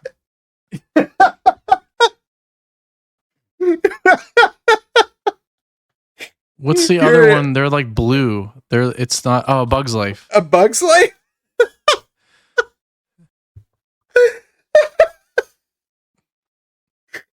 Oh no. Whatever. Oh my God, it's Kevin Spacey. Oh, never mind. I'm good. It's David Foley. No, Kevin Spacey plays Hopper. Yeah. He's just top billed. Son of a bitch. Hold on.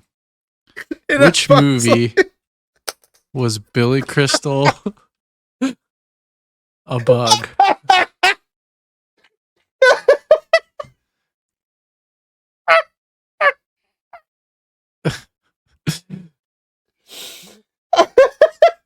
Okay, so he was. I don't even know why I would know this. He was offered that part. Whatever. All right. Wait, and what? I don't know. There's a bunch of which things. One? It's like Billy Crystal Pixar fandom. It's like he was originally cast as Buzz Lightyear, but turned it down, and then I don't know. Buzz Lightyear. This is getting off track. What does that have to do with B movie or ants? Because I thought I don't know why I thought that he played one of the main characters in one of these movies. I don't know why I thought Billy Crystal did that. Like, and that'll forever be in my brain that Billy Crystal played some sort of bug in some sort of animated movie.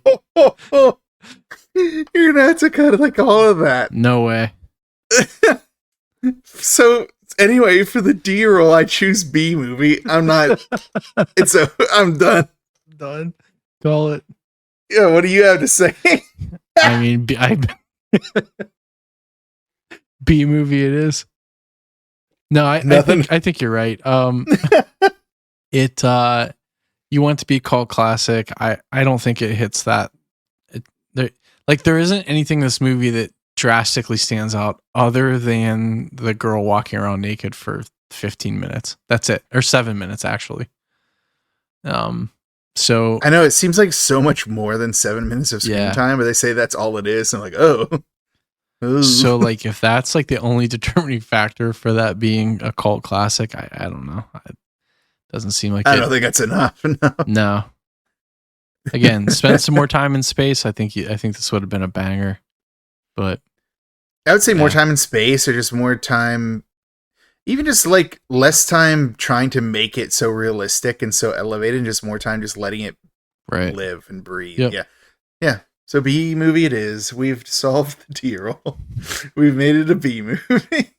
I'm sorry, Billy Crystal. Billy Crystal. He was listening to our show until now. Yeah, really. Yeah, I wish. Now he's going to go make City Slickers 4 or whatever. All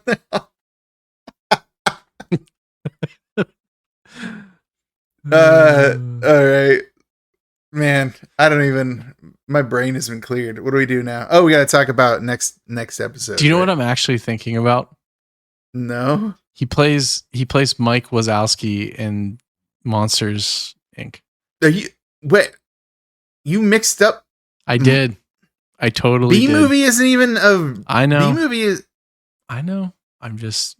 And also, if we're talking about Ants, isn't even a Disney movie. It's not. You've made some errors. Yeah. I don't even know if an apology would help me. Did you know Billy Crystal he played... Really? And have you ever seen Howl's Moving Castle? No, I don't think it's a Miyazaki film.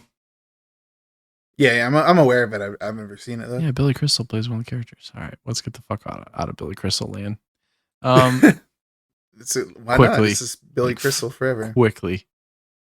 Yes. Yeah. So what are we doing next? What's I know we have something big coming up. So why don't you? Yes. Well, we are about to approach October, and as we know, October is the spookiest of seasons. In order to celebrate, we've decided to do another event. It is what we're going to call the Samhain Season Devilish Duology. It's got to be a duology because we only have enough time for 2 movies during the month of October because, how many weeks are in a month? So for the Samhain Season Devilish Duology, the plan is every year we'll pick 2 demon or devil-focused movies, and we will make those the choices during the month. Samhain is how you pronounce it, Shane. You're right. We had a debate about that before we started recording. I mean, I wouldn't even call it a debate. It was an awakening for me. A swift correction. Yeah. But no. So, but yeah, because it's an event and we like to let everyone get in on the movies for an event as swiftly as possible. We are going to tell you both the movies. So the first one, the next, will be The Gate, the 1981 Canadian feature with a young Stephen Dorff. The Gate is the first, and it is streaming on, let me double check here real quick. Obviously the first is going to be Tubi, and I just want to give a heads up that it says it's going to be leaving Tubi at the end of the month, and this is September, so by October. I'm hoping it comes back. A lot of things return to Tubi after they leave. But, if it moves off of that or other platforms, I'll try to use our social media. Like I'll post on my Twitter and on my Instagram, and I'll let Shane know to put on the Dark Side Drive-Ins if it leaves Tubi or if it leaves any of the other services that we're talking about and stays off of there. But yeah, so The Gate is available right now. According to the sources I have, on Tubi, the Roku channel, Plex. It's available on Prime Video, so it should be regularly available. Again, if it leaves Tubi, which is obviously the easiest one, I'll let you know. And the second movie of the Samhain Season Devilish Duology is Demon Wind, the 1990 film with almost no one of note in it. It is available on Tubi, the Roku channel. It's on Shudder, and I believe it's also on AMC Plus. But that makes sense because Shudder and AMC Plus are basically similar services in a lot of ways. So yeah, The Gate and Demon Wind will be our next 2 movies over the next month. So. Ooh, devilish duology for the Samhain season. I'm pretty excited because the Demon Wind has some very memeable scenes that I've actually seen, and I can't wait to see it in context with what's actually going on in the movie because it seems crazy. So yeah, I think you sent me a TikTok of one of those scenes. Yeah, it's awesome. I can't wait to talk about it. So I'm excited. But go ahead, watch The Gate now as soon as possible. So as you hear this, you'll have 2 or 3 days left. So get on that. And we'll let you know via social media where it is after that. If it's assuming it goes somewhere else. If it doesn't, then that's terrifying. But hopefully, I'm hoping that Tubi just brings it back, because they do that sometimes. Because they actually, right around the time when we did our Killer Clowns from Outer Space episode, it left Tubi and then came right back. So it's on Tubi again. So I'm hoping it's just like a licensed thing and then it'll come back. But yeah, I'll keep an eye out, and I will, make sure that I tell Shane, and we'll get the word out on social media. So all the more reason to follow our Twitters and Instagrams. It's the best reason. Well, I think we I don't think we have anything else coming up or any other events. Oh, we're still working on our merch store. I have a cool t-shirt design idea I want to do. I might do a couple stickers or something. So we'll see. We'll post more about that. And if you're interested, let me know. I think a lot of people listen to this know us personally. So just reach out to us if you're interested in that stuff, and we'll see what we can do. Yeah, I think that's all I had for today. Yeah. Got anything else? Yeah, I have a question. Have you ever danced with the devil in the pale moonlight? Oh my God. Jesus. No, but I don't have anything else. I'm good. All right. Okay. Then shall we sign off? I don't even know what to do anymore with you. With me? Yeah. Fair enough. You ever danced with the devil in the pale moonlight? Oh, man. All right, well, I've been Shane. And I have been Stefan. Stay spooky. I